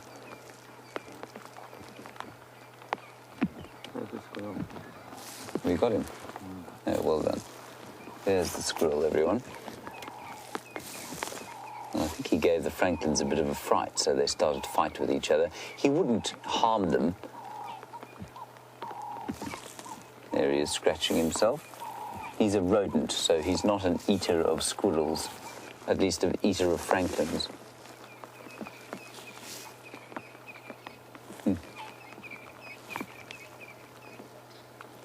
So Lion's Eye, yes, morning people we are, because we can get enough sleep. You see, we don't stay up very late, so we sleep plentifully at night. Some sleep plentifully in the day too. It just amazed me somehow how much sleep some people are able to do. Brent, in the meantime, has got a non-morning bird that he would like to show you. I'm going to continue along here and see what else we can find. So James's very apt description of a non-morning bird. That is one of the most bedraggled and uncomfortable looking Wahlberg's eagles I've seen in a long time. You can see all puffed up, wet, neck tucked in, trying to keep warm. Looking very unimpressed with life.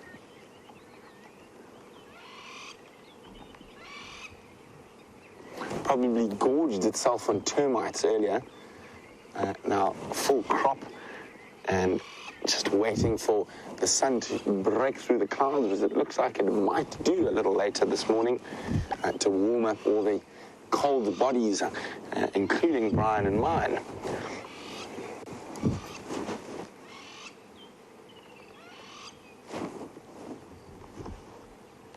Shame, he really doesn't look happy.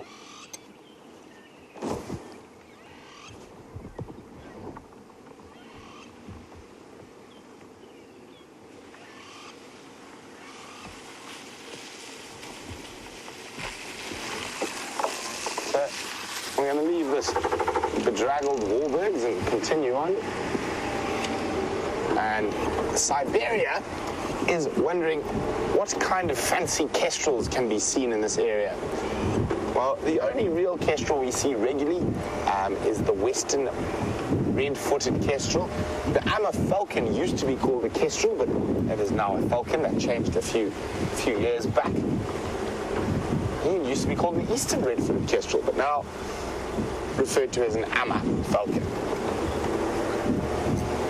So as you can see, we're on the edge of the Arathusa airstrip, and the guys are still in search of the Styx pride, hoping that get some luck with them a little later.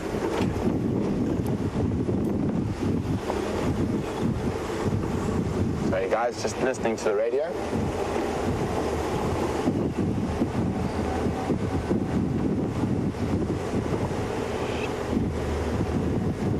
Sorry, I'll be with you in a second.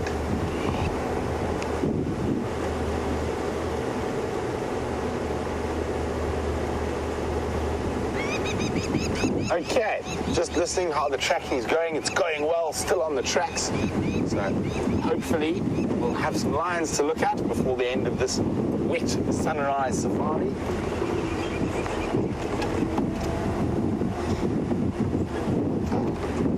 What do we got here?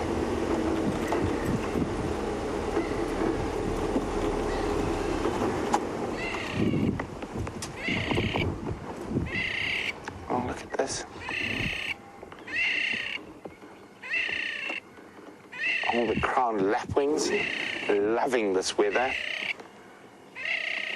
Oh, full off. Sort those feathers out. And if we look off, that one on the right is a juvenile. So obviously being successfully raised here on the edge of the airstrip. We have found quite a few nests here, but if we look at its bill, it's not that bright red yet. So here we go. Well done, crowned lapwings of the Arathusa airstrip, and getting their young one to almost adulthood. You can see his black crown's not quite as bright and shiny as an adult, and he lacks the red on the wing. A little bit of breeding going on now. Sorting out those feathers, straightening them out. And here comes the other parent about to walk into shot. Oh, stopped walking. I thought it was going to jog into shot. There we go. There's the other parent. And proud parents they seem to be. Oh, she's also doing a bit of preening.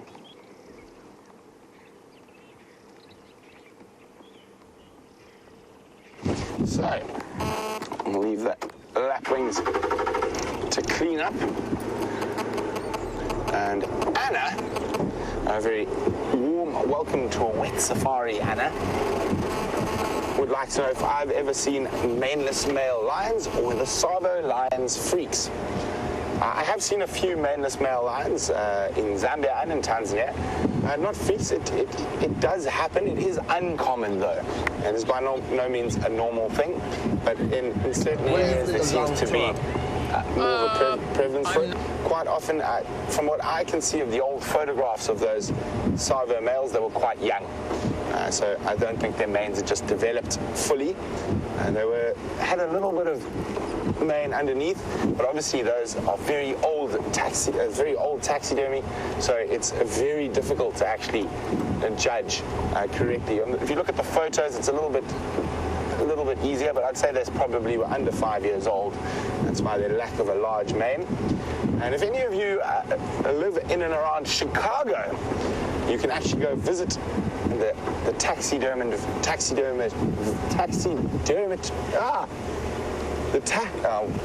the Savo man-eating male lions. They live in the Chicago Field Museum, and so you can actually go have a look at them there.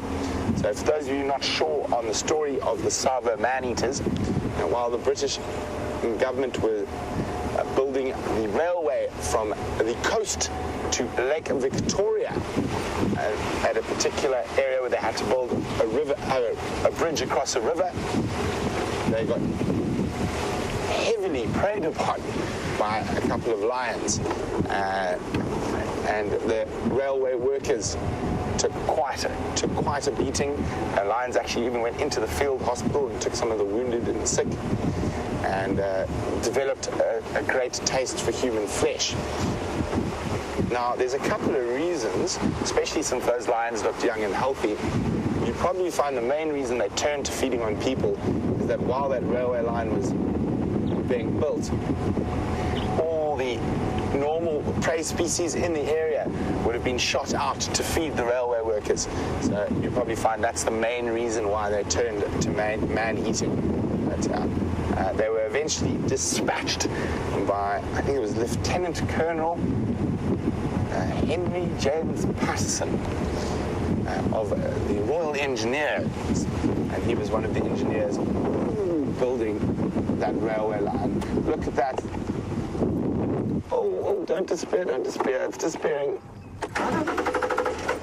So a very pretty bird, not one we see too often. I have seen them on the Arathusa airstrip before. And very, very pretty. There we go. Might be a new one for some of you who started a new bird list, but for the regulars, I'm sure you've got it. And you got him there, Brian, in that little hollow. So you see where that, wait, let me move my finger. There. It is called a pin-tailed whydah. There he is. Beautiful black and white bird with a very long tail to attract all ladies.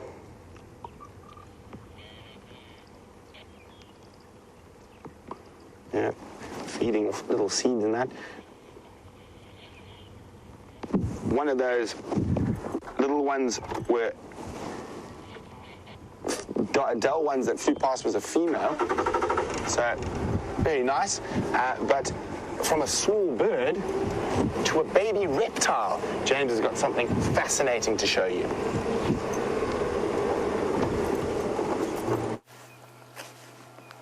Hello everybody, we have come across here to find something very hidden in the sand. Have a look around. Wium is going to show you what we're looking at, and I bet that you are not going to know or be able to see what it is. Can you see it, Wium? I can. All right, everybody, watch this. Do you see this? It is not, in fact, a leaf. It is a little terrapin, a tiny coin-sized terrapin, like an enormous kind of silver dollar, the old-style silver dollar. That's how big he is. Now, what I'm going to do is just turn him over. I will turn him back again, and I want to discover what species he is. I'm reticent to pick him up because they do start to smell dreadful. And I just want to see if he's a serrated hinged terrapin or a marsh terrapin. He's more likely a marsh terrapin, given that he's near temporary water, and if he was a serrated hinged terrapin, what you would be able to see over here where my stick is pointing, can you see that, Wium? A little bit.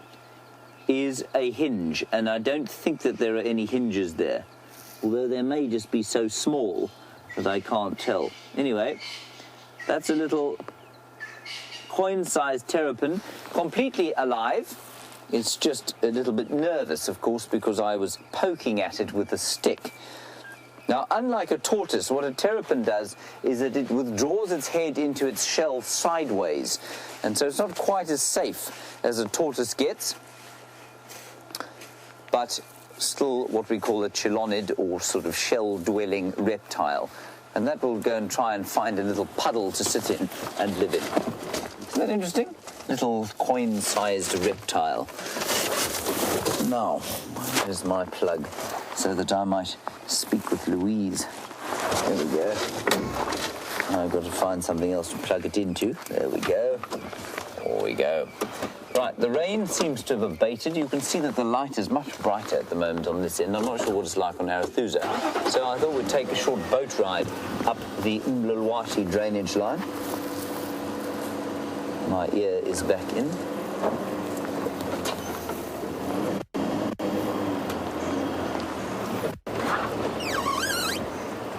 Now, Betty, of course, is very astute, realizing that it does get very dry here, and Betty, you want to know where a terrapin goes when it's dry.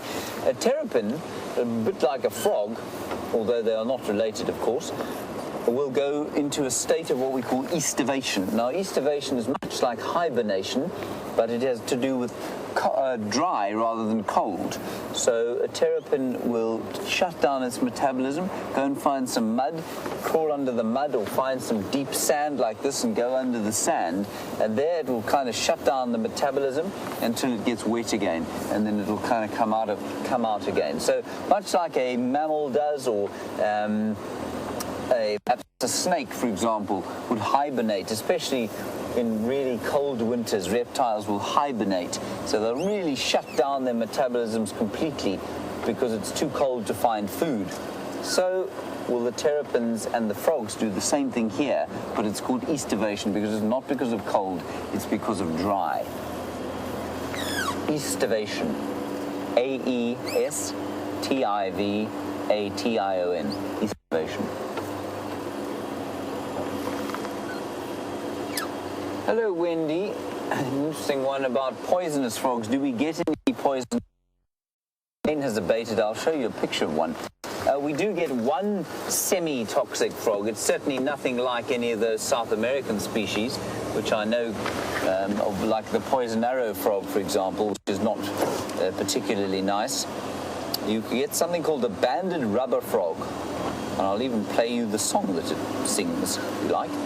Let me just find him quickly, while the vehicle hopefully drives us in a straight line. Oh, come on, Hendry, find the banded rubber frog. There we go. I've got him. I'll do. Let's look around here. There is the banded rubber frog. That's him there. And you'll hear him, let me just turn off quickly. You will hear him at night going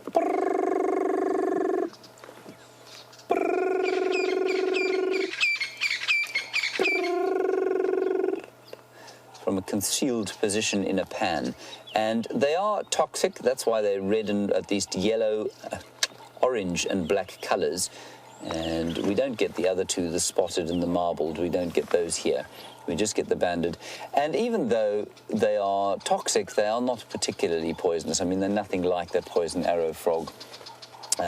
You could put them on your hand if you like, and you do feel a bit of tingling in the skin. I think they've got a bit of a neurotoxin, if I'm not mistaken. I don't know much about the poison. But if, say, you've got a dog that eats one, the dog can get into a bit of trouble. But otherwise, they're not as toxic, anything like as toxic as some of the South American species. Always, when the sun comes out, you hear that bird calling there, the orange-breasted bushshrike.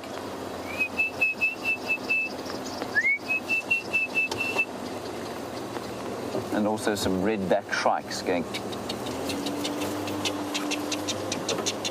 Can hardly be called a song, really. There's quite a lot of bird activity here. There's some canaries over there.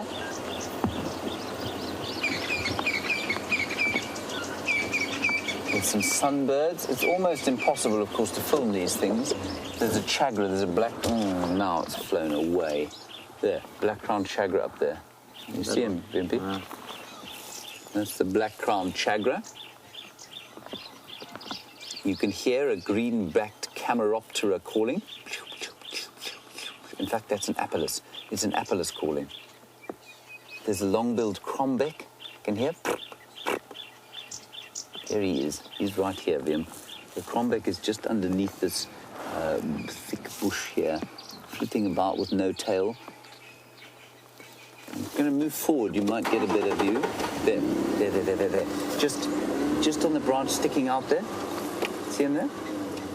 That's the long-billed crombeck. Look at that. We hardly ever see a picture like that of them.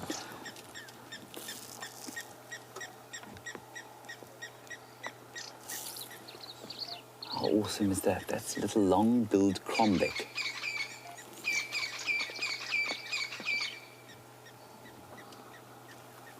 So cool. And what else have we got? We had the apellis calling. And now all seems to have calmed down. Whatever insects were around here that they were trying to eat have moved on.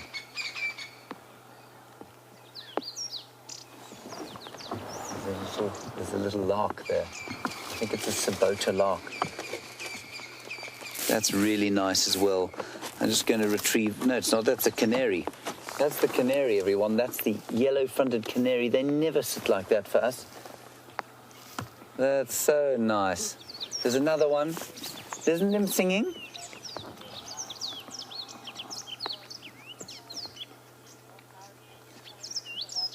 You hear him singing?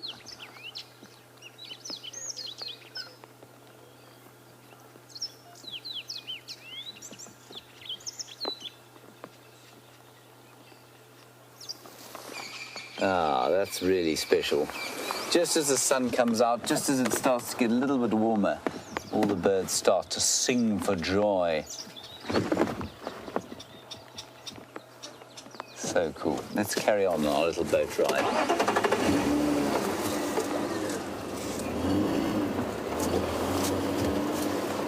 And of course, the riverbed is quite hard now, so very comfortable boat ride we have, not too choppy.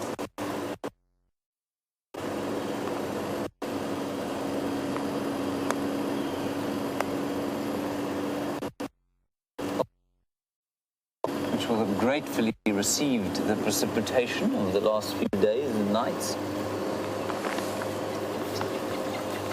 Right, Brent has got something very large and exciting to show you.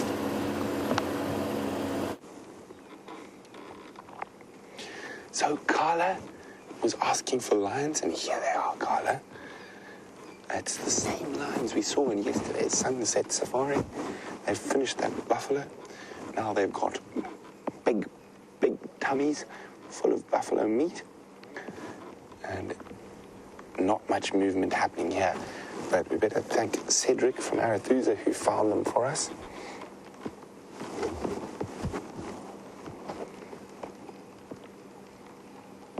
Look at how big those tummies are. So unfortunately, this is as close as we're going to get because of all the rain. We're not going to off-road here. And the soil here is probably a bit sensitive and we might sink through to the clay layer. But I'm sure the lions are loving this cool weather. Being able to digest without too much heat.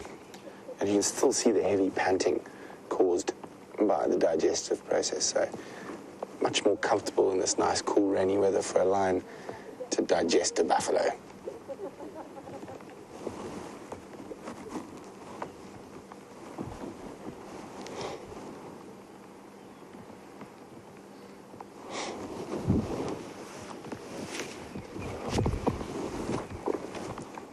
Bryan's wondering how many lions would it take to bring down a hippo. Well, Bryan, it all depends on the stage of the hippo, really. If it's a healthy hippo,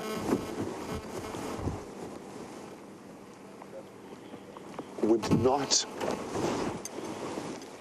Sorry guys, the game driver radio is a little bit loud. I'm just turning it down. So Bryan was wondering how many lions would it take to take down a hippo. And I said, it depends on the state of the hippo. A big, healthy hippo, I think maybe 4 or 5 lionesses. Of course, 2 or 3 males would also do the job.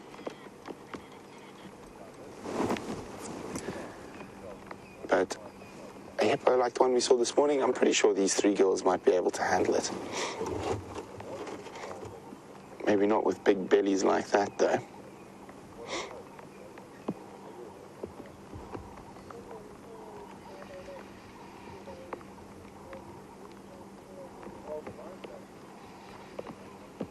So I nearly forgot to answer a question from much earlier on this Sunrise Safari. And it was about, are these the Transvaal lions? Well, there's over the years been many different subspecies of lion named, and one of them being the Transvaal lion. And so I'm just going to move a bit close, a little bit further down the road. And a lot of those subspecies have been discredited through research, and there's now sort of a recognized about 8 subspecies of lion, and they just keep getting removed with more genetic tests. So a lot of the subspecies of lion that were originally named was due to the fact that they might have slightly bigger manes, smaller manes, all depending on the area. So those are just more morphological features. They're quite often area specific and have nothing to do with the actual species themselves. So genetically, the lions are very, very close. There's a distinct difference between what they call western clade lions and eastern clade lions. And so basically lions that live in the west of Africa and lions that live in the east. And where those clades cross in an area where there are still lions is around the Okavango Delta. You get both western and eastern clade lions, but then again, very, very subtle genetic differences, nothing major, and they obviously can still crossbreed. The only true other species of lion from genetics is the Asiatic lion, and that lives in India and solely in one national park at the moment, in the Gir Forest.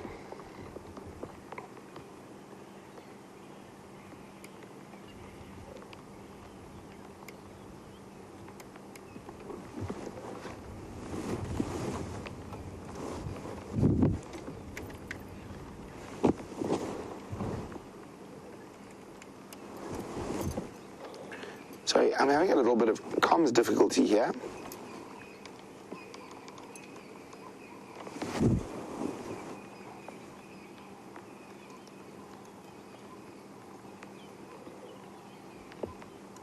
So, my absolute pleasure. Carla, who is 5 years old, and I happen to be the most special person because I'm her favorite presenter, has requested lions, and there we go, Carla, just for you, you little darling. Unfortunately, Carla, I wish they were putting on more of a show for you. At the moment, they are just sleeping. Very happy kitties, nice full bellies full of buffalo, and nice cool weather, so they can digest in peace.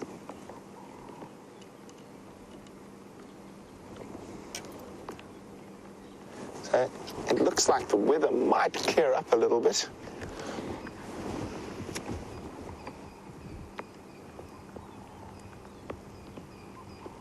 So while we're looking at fat, healthy lions and the sky at the moment, you can see a bit of blue breaking through in a few places. Survey is wondering, what diseases can lions suffer from? Well, they can suffer from a whole host of diseases. A lot of them don't affect them as badly as one would think. A lot of lions in this part of the world have feline tuberculosis, and they can also get feline HIV. They can suffer from sarcoptic mange, and They have a whole host of parasites in this gut, and liver flukes and tapeworms, but disease-wise, I'm trying to think what other major diseases might affect lions.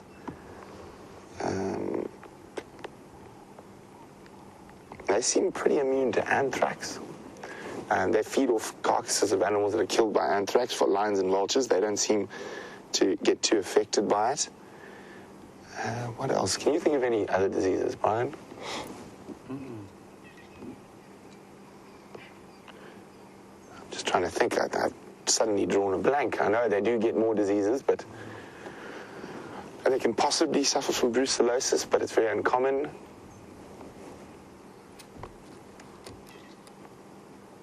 Sorry, I just need to be on the Game Drive channel for a second.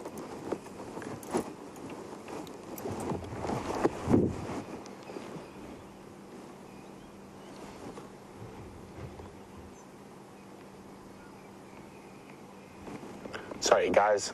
Busy radio channel. Lots of people want to come to see the lions.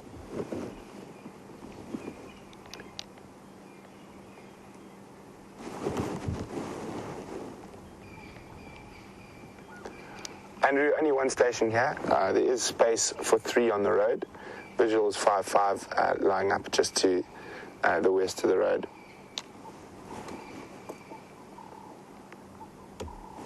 There we go, back with you guys. Sorry about that. And I've been trying to rack my brain for any other possible diseases a lion might suffer from.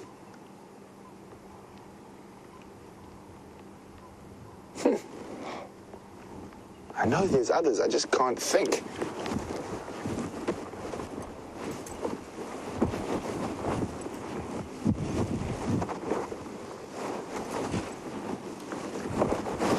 So Brenda in Virginia is wondering if we've seen the Tsalala pride recently, the tailless lioness.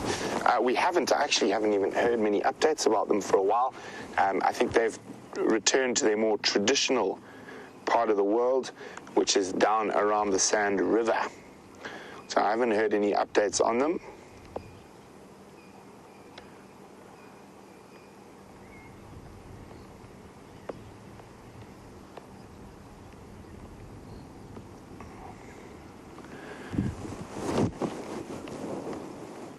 So, welcome Maggie. Maggie's wondering, where's the male lion? Well, Maggie, male lions quite often don't spend time with the females. They're out patrolling, making sure other male lions don't come into their home range. And male lions will often have multiple prides that they're in charge of. So the Birminghams have the Styx pride and the Nkulma pride under their jurisdiction, so to speak. So they will move around. Last I heard, they were to the south of us, but hopefully they'll come back for a visit soon. But while we sit here with these sleepy kitties, hopefully they jump up and do something entertaining just now. But until then, we're going to go back across to James so you can see what he's been up to. The chances of those cats getting up and doing something entertaining are probably smaller than the chances of Brent Leo Smith cleaning up his bedroom today. Anyway, there are some zebras, and they are walking through some very thick bush, and this is the bush in which Wium and I first saw Karula. Well, Wium introduced me to Karula, and it was around about here that she had a bushbuck kill in the tree, and we came along here because of the vultures that were all around the other side of this block on Leadwood Road. We're now on a road called Mamba Road, which is sort of midway to the southern boundary, runs parallel with the southern boundary. But we haven't found any tracks of her or any other predator, but there are some zebras. And you can see now, perhaps, why that black and white striping is an effective way to be colored out here in the wilderness. Just because it breaks the outline slightly.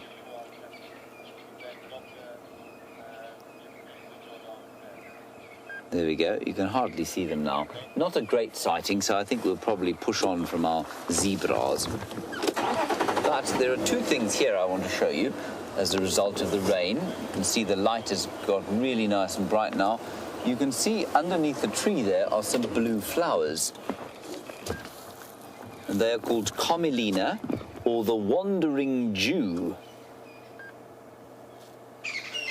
And there are a number of different species of wandering Jew, which I find quite interesting.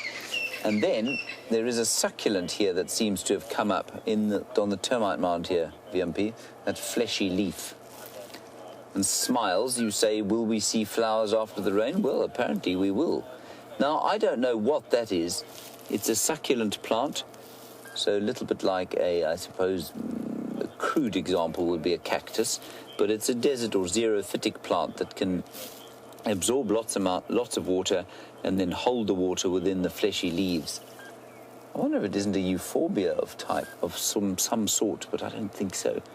It's interesting. I don't know which succulent that is. All sorts of funny things will come out, Sarah, after the rains. Yes, we will get flowers. I think some of the grasses will make inflorescences, but sorry, it's not Sarah, Smiles. I think yes, Smiles. And I think we're going to be surprised by how much actually does do some summer activity. Really nice to have a bit of bright sunshine on our faces. Well, not bright sunshine, but relatively bright light. And now we can smell that petrichor smell, the smell of the sort of earth releasing a beautiful scent.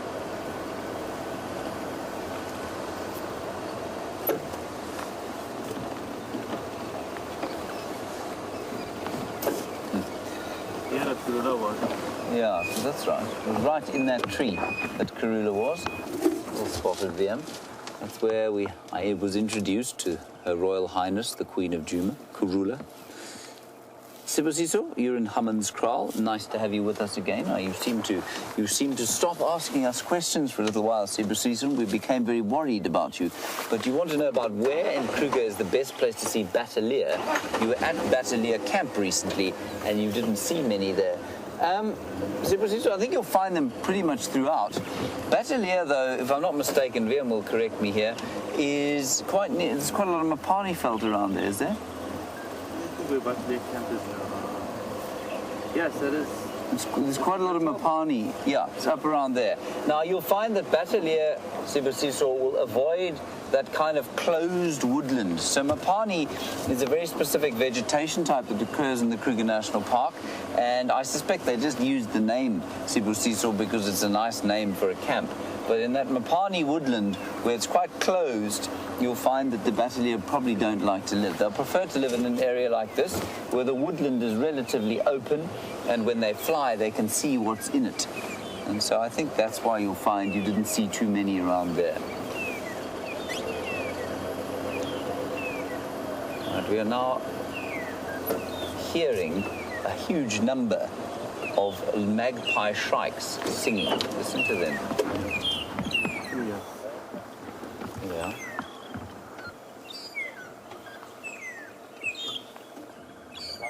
Isn't that a lovely call? And all the birds are starting to call now. The magpie shrikes, you can hear in the background a crested barbet going. And hornbill, red-billed hornbill, not calling, just looking. And I suspect there will be some kind of termite emergence here, and that's why they're all here. Oh, very cross young hornbills.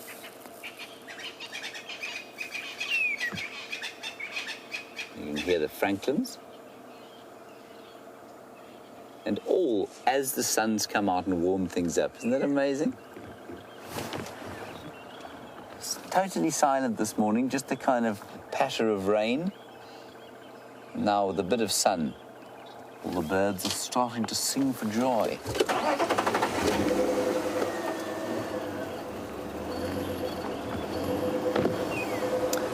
No tracks of any large predators here, I'm afraid. I'm very pleased those Styx lionesses have been seen. I haven't seen them for a long time. Months and months.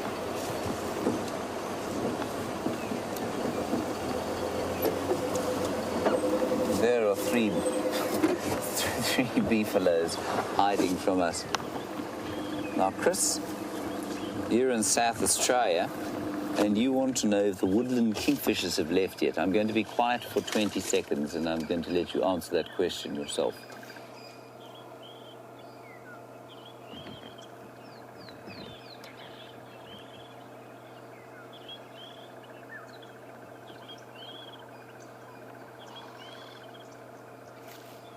That is astonishing. Chris, they haven't left, although it did sound a little bit like they'd left there. And they're still around. They'll go pretty soon up into equatorial Africa. And for those of you who don't know, the woodland kingfisher, a very common, very beautiful kingfishing bird, and a very similar, of course, Chris, to your kookaburra at home there. But they're still around. They're stopping, they're not their sort of sounds are starting to die down. They're not calling as vociferously as they were. And so I think they're definitely thinking about going back up north. These last little bits of termites that are coming out, the alates now, the royals, will be great for the migrating birds that are about to leave. And we've had lots of questions about would some of them hang around now because there'll be more to eat, or would they just press on? And it's interesting, I said initially that migrating birds migrate because of the day length. They sense the change in day length and then they leave once it reduces to a certain level. And it would seem that that is part of the truth, but it's also got to do with the temperature. They've also definitely got a temperature clock, and they also have got a sense of when the food is starting to run out. So the fact that there is a boon of food now could mean that some of them will stay for a bit longer. I personally suspect it's not going to. Right here. Close. Just a few meters away. That's the grey go-away bird.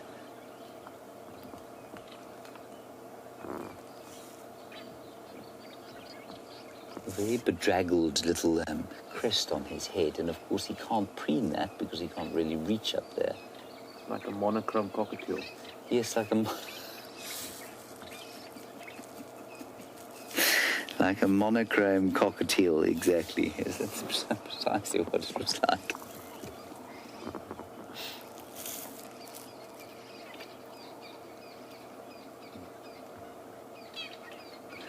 Anyway, that's a frugivorous bird. Largely will eat fruit, but of course, when there are termites around like there are now, they'll definitely partake of the rich fat in the termites. Very nice.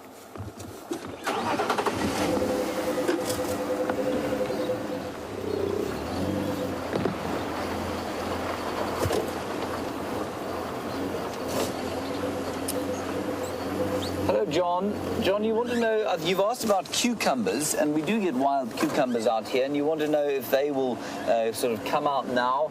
I suspect that they won't. I suspect that the flowers of those cucumbers probably won't sprout now, and many of the plants that would have ordinarily already produced fruit will simply shut down and produce them next year, rather when conditions are more favorable. So I don't think the cucumber, we don't have a cucumber tree, we've got cucumber creepers, and they, I don't think, are going to produce fruits. You may also have been thinking about the sausage tree, of which we have one on the reserve.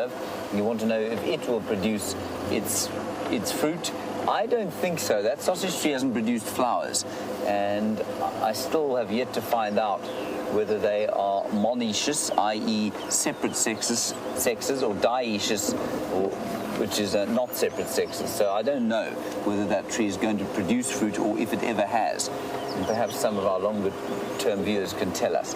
In the meantime, while I ponder the inexorable and strange and unfathomable mysteries of Kigelia africana, the sausage tree, let us head across to Brent Smith and the corpulent lions. Oh, we got movement. Fat cat. These girls are bigger than the lionesses, eh?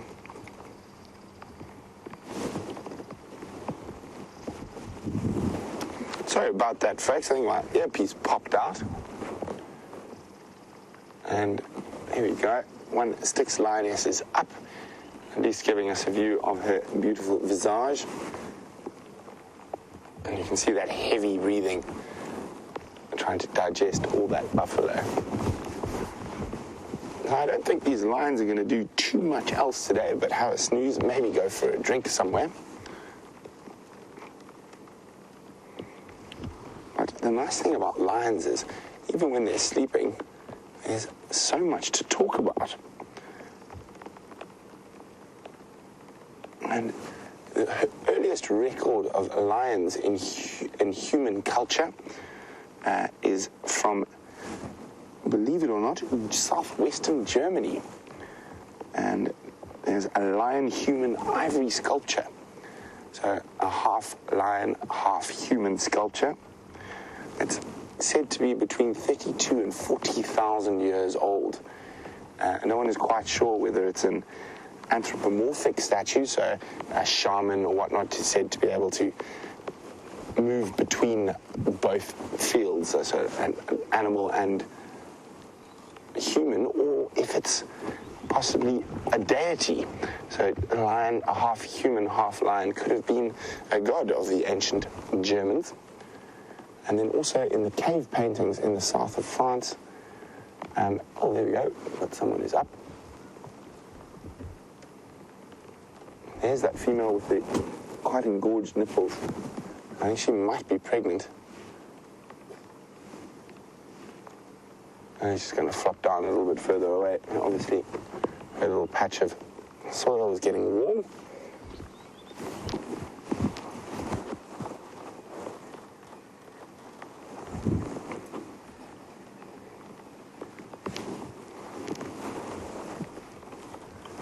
Okay. So, as I was saying, the paintings depicting mating lions in the south of France that are estimated to be between 15 and 30,000 years old. So lions have played a very important cultural role, and interestingly enough, a cultural role over many continents. So throughout Europe, into Asia, Africa, of course, and once the Chinese in the 1400s started exploring the rest of the world, lions became quite important in Chinese culture as well. And the very symbolic lions guarding the gate. Before that, there's no reference to lions in Chinese culture. So only after the 1400s, when they started exploring, lions were actually caught and brought back to the imperial city to be kept as pets. Well, it looks like she just went off for her morning constitutional, and she's on her way back now.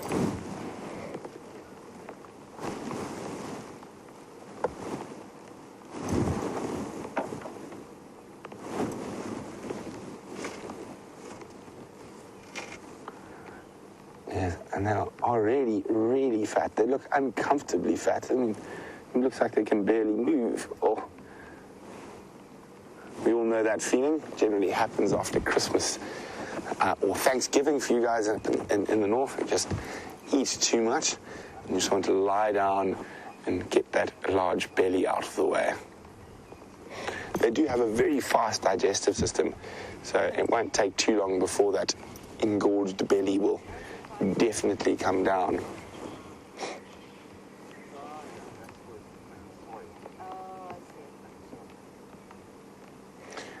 So you can see her nipples there, but if we go to the one to the left, can you see it, Bryan? For me, those look a little bit more engorged. It's possible that the other lioness is an early pregnancy, but I think you can see there.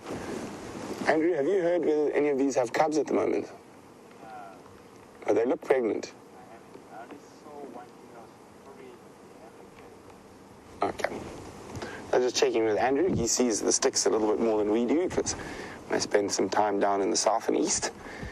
And no cubs yet from them, but I think it shouldn't be too long, next month or two. So unfortunately, the last set of cubs were killed by the Birmingham males during the Pride takeover at the end of last year.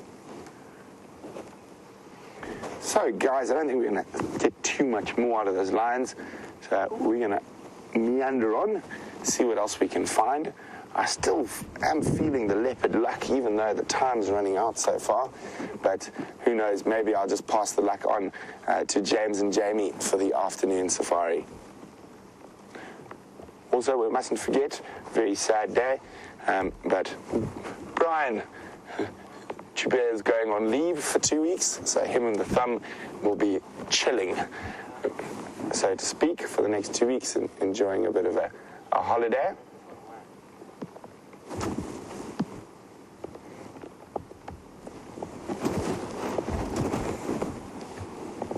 So, morning, Shannon in Ohio. How are you this morning, Shannon? We're wonderful this morning. We've got some lions.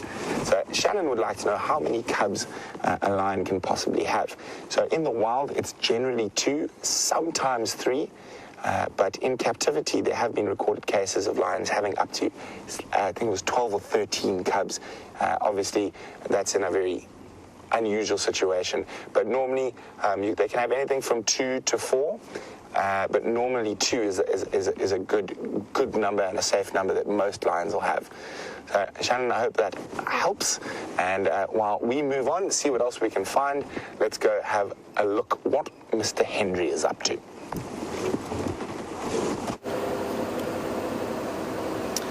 To Buffelshoek we are going, everybody. In an attempt, we're going to try and avoid the trees in the way. We're going back there to have a look. We did have some elephants around here earlier, and I wondered if perhaps they weren't heading there to have a little bit of a drink and a swim with Bob, the bachelor. See what's going on there. We're also, of course, in this region for Wium's benefit today. He said he would like to see a Vulture today. So I said, of course, we'll find a Vulture for you today.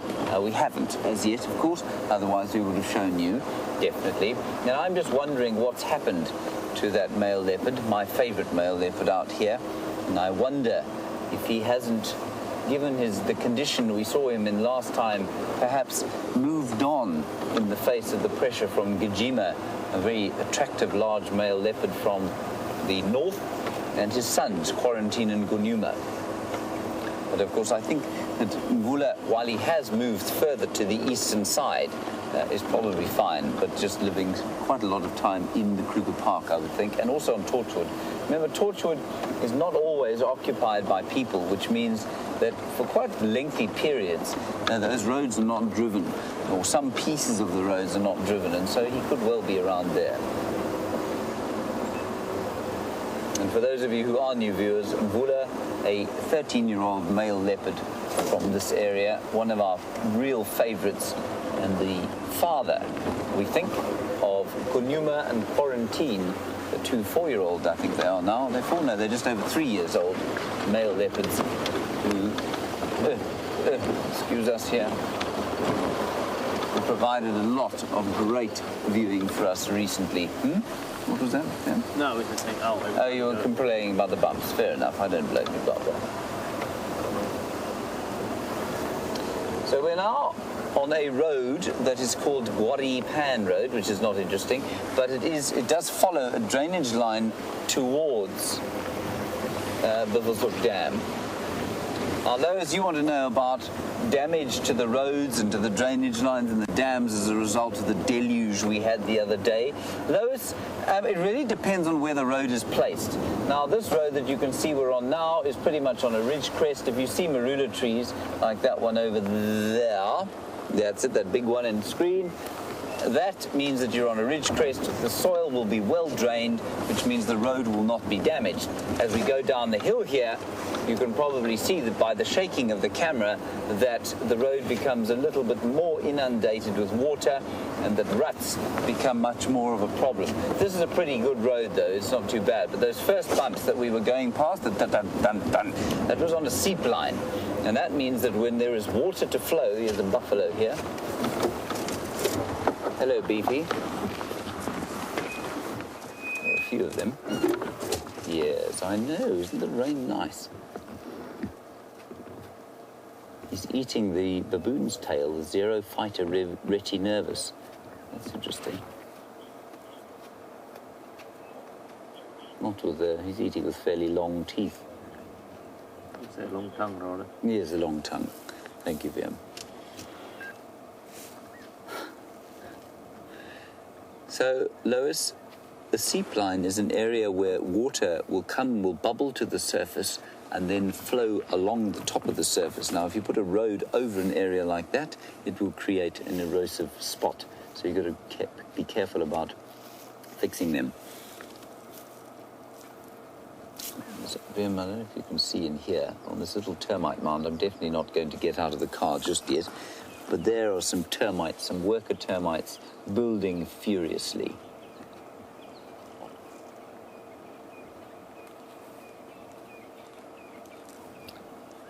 Genevieve, you're asking about soil and whether it slips. I'm going to just ask Louise to read that again to me. I missed the gist of it. Sounds quite interesting. Ah, is the soil slick after the rain? So would it basically, would it make it easier for certain animals to hunt with slippery soil? Certainly, I think it would make a difference to something like a giraffe. I think a giraffe would find it very difficult in some of the slicker areas to stay upright in the face of being chased by lions. So yes, I think for hoofed animals, not easy to stay upright on some of the slippy areas, like those sea lions I was talking about. There are some elephants in here. There they are. I suspect that this is exactly the same herd as we were watching earlier. This is just the outskirts of it. And they're going through here. I'm not going to chase them through the bush here. This block is very thick.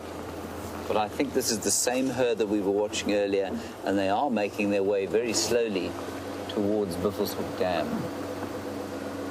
Now, they won't need to drink too much today because, of course, there's lots and lots of water all over the grass.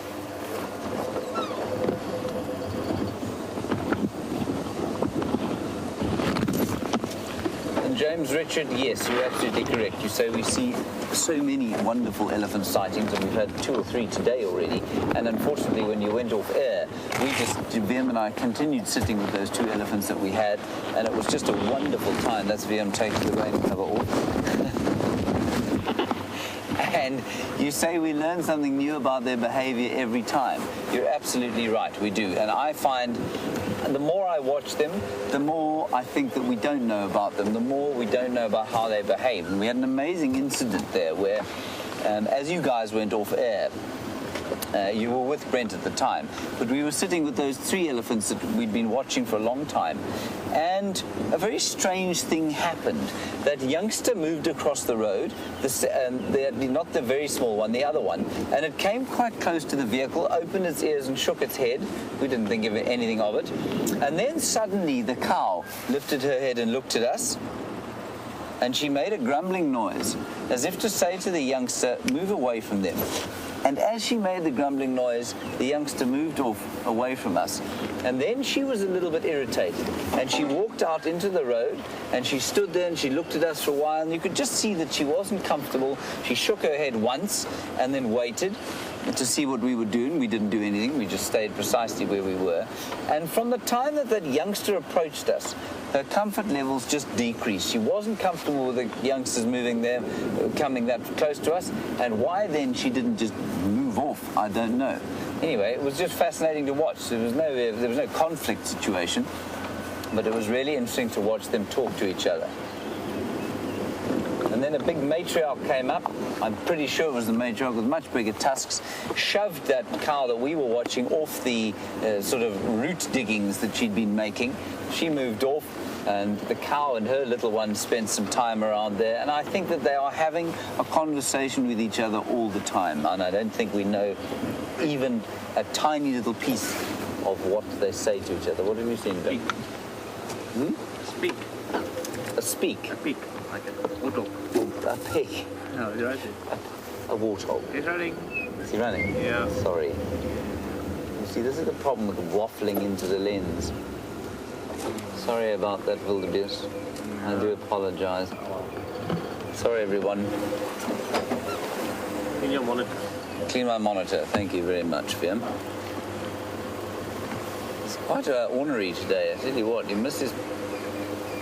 There we go. Thank you so much. Pristine now. Another buffalo, which I'm not going to stop at. We've seen many of him. Hello. Watch out for the elephants. They're coming this way.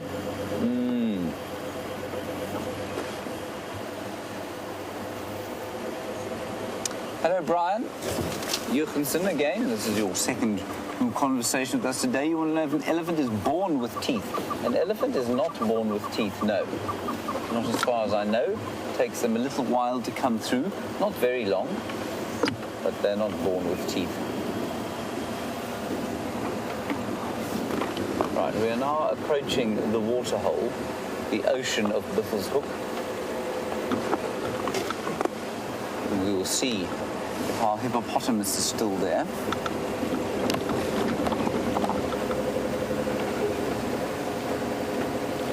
Hello, Kyle. You want to know when elephants leave a herd? Excuse me, Kyle. Kyle, the females never leave their natal herd. Natal, of course, meaning the herd of their birth. So they will stay with their mothers and their aunts, and then maybe if the herd gets too big, they'll split off, but closely related females will remain with each other all the time. The bulls, Kyle, get tossed out when they're between sort of 17 and 20 years old. The big cows will stop tolerating them because they will start to come into must. The bulls will. And that means that their testosterone levels will get very high.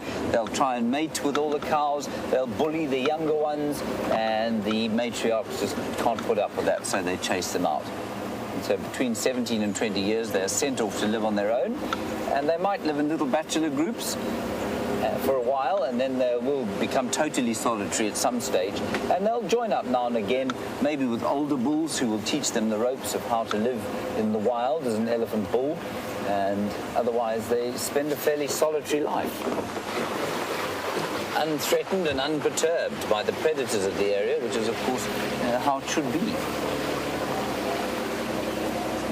Easing our way through this muddy stuff here.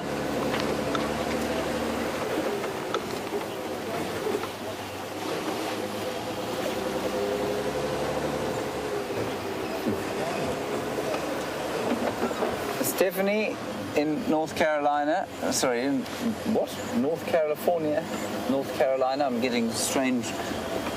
Southern California, there we go.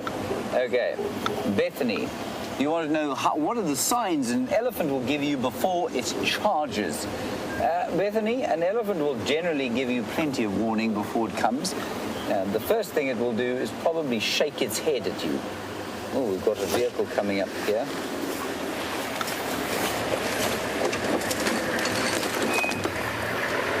Good morning. How are you doing, bud? Good, how are you? Good, nice to see you. This is Chris, everybody. This is Chris's guest. Hello, you're now on international television. Well done. You're famous throughout the world. You've made it. Our 10 seconds of glory. Yes, your 10 seconds. Yes. Have you seen anything this morning? There's a herd of buffalo. There's a herd of buffalo that came onto the Buffelshoek boundary, but then went back in. All right. East of South Plum. Okay. And then lots of rain, lots of birds, and very nice birds lots of today. Promising tracks. Not even tracks. No. There's some Ellie's just around the corner there. Yeah. Down into the dip? Around on Goipan Road. Okay. Yeah. Okay. So I think they're probably going to pop out here eventually. Hyena as well. A hyena. Good. Marvelous. Did you go to the den? We did. There's a female there, and then a couple others just wandering around. All right. Good luck. Okay. Hopefully you see. Enjoy it. Are you guys finished now? No, we're live. You are live on international television. I kid you not. Yes. We're genuinely famous now, everybody. See ya. Right. That was Chris, everyone. Chris is driving out of Juma at the moment. He's brought some private guests with him. Not so private anymore, are they? Not so private anymore, no. Now everybody knows them. So, Bethany, you were just asking about when an elephant, if it's about to charge, what will it do? And they will shake their heads, they'll open their ears out.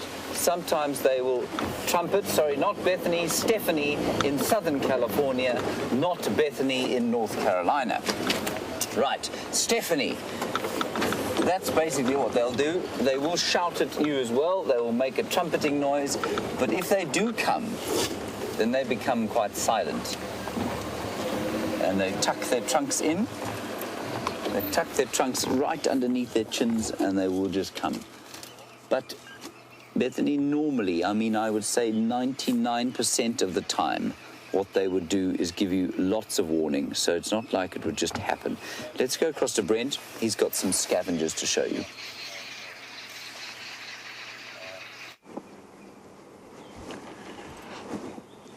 go. We found some hyena. There's another one. They're actually sniffing back on the lion tracks.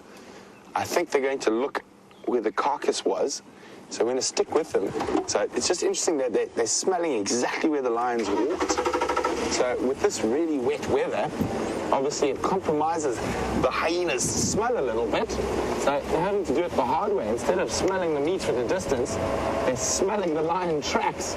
And obviously they can probably, with their sense of smell that the lions were feeding on something. So hyenas are moving parallel to us. So the area where the Styx had that buffalo was just here. Maybe, unless another hyena has got here before these two, could have stolen that rib cage, but there might still be some stomach contents and scraps for the hyenas to get hold of.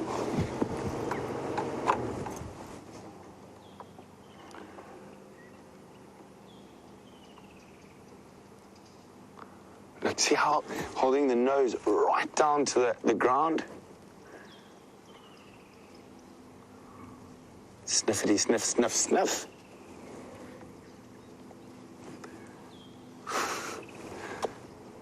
Funny creatures. I do love them dearly, though.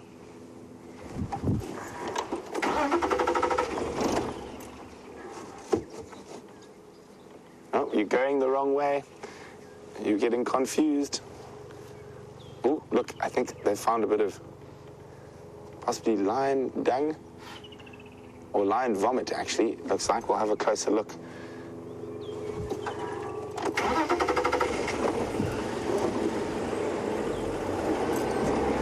Let's have a look. No, a runny little bit of lion dung. Right there. And next to it is a baby giant land snail. Oh, sorry about that helicopter going overhead. It's an anti-poaching chopper. Camera on the bottom of this. There it goes. Sorry about the noise. Oh, you can see how that hyena did a little jump. So it knows the lions are around. It knows there's food around. It doesn't know the lions have actually left. So a little bit nervous. They're checking carefully.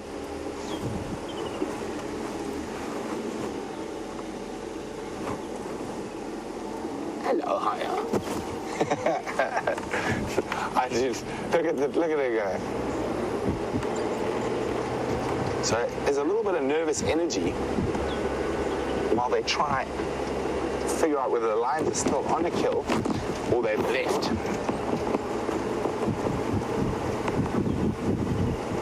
So we're coming up to where the kill was, just over ahead of us now. But they're still smelling those lion tracks.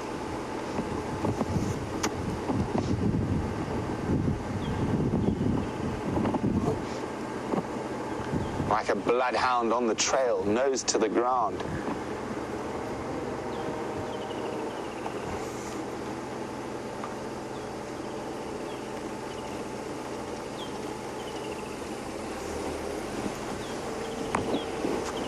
So, if we come wide, Bryan, just have a look here.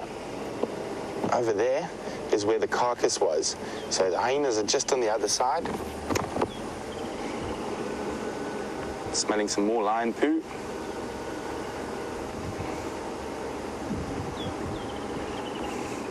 And I wonder if I think other hyenas have beat them to it.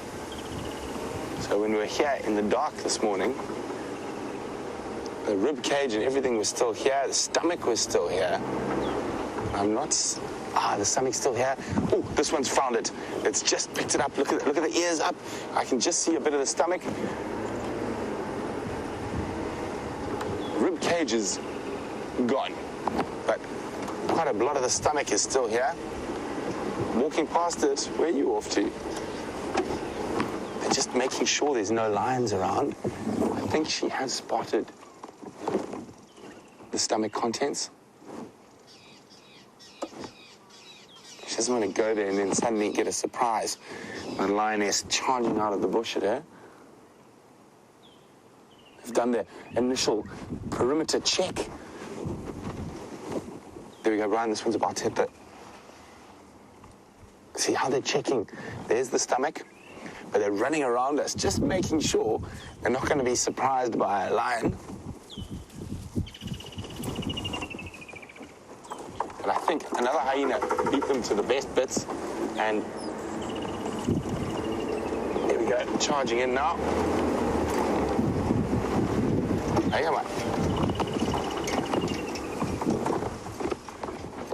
So look at that.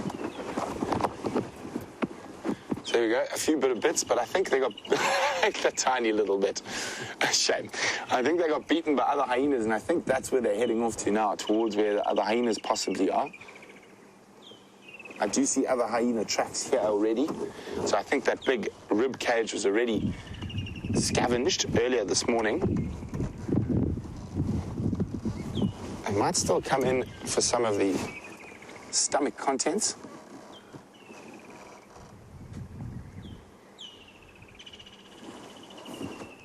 Wow, wasn't that fascinating? It's really nice to see a little bit of different behavior. Oh, and as those hyenas disappear, I think they're off tracking the other hyena that might have got the rest of that rib cage. So always great to be out with James, and we wish Bryan a very merry leave. Thank you. And the thumb. Hopefully the thumb is more rested than Bryan when it gets back. But from Bryan and myself, it's been a wonderful having you on the back of our vehicle for the Sunrise Safari. And don't forget to join James and Jamie for the Sunset Safari. For now, over to James.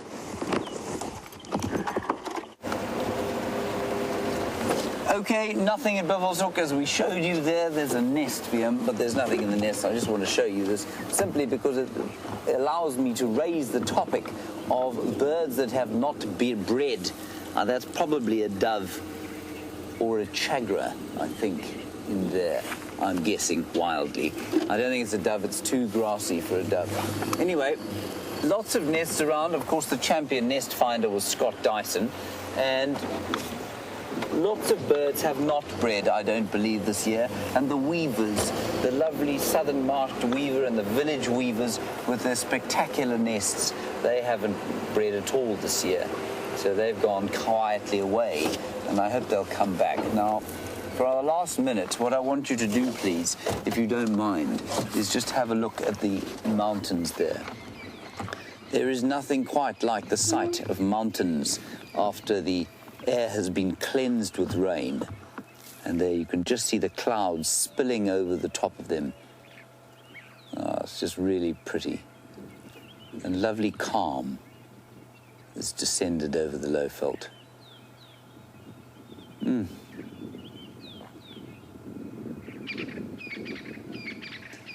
All right, everyone. Well, that's it from us this morning. Sorry about the brief hiatus that we had. Thank you, Wium, for your immense efforts today of putting up with me. He's just smiled at me, everybody. A big thanks to Brent, of course, with Bryan, who's going on leave later on today. And, of course, thanks to Louise and Kirsten, who's also going on leave in the final control. We will see you this afternoon at 4 o'clock. Until then, please remain happy and safe and fulfilled wherever you are in the world. Bye-bye.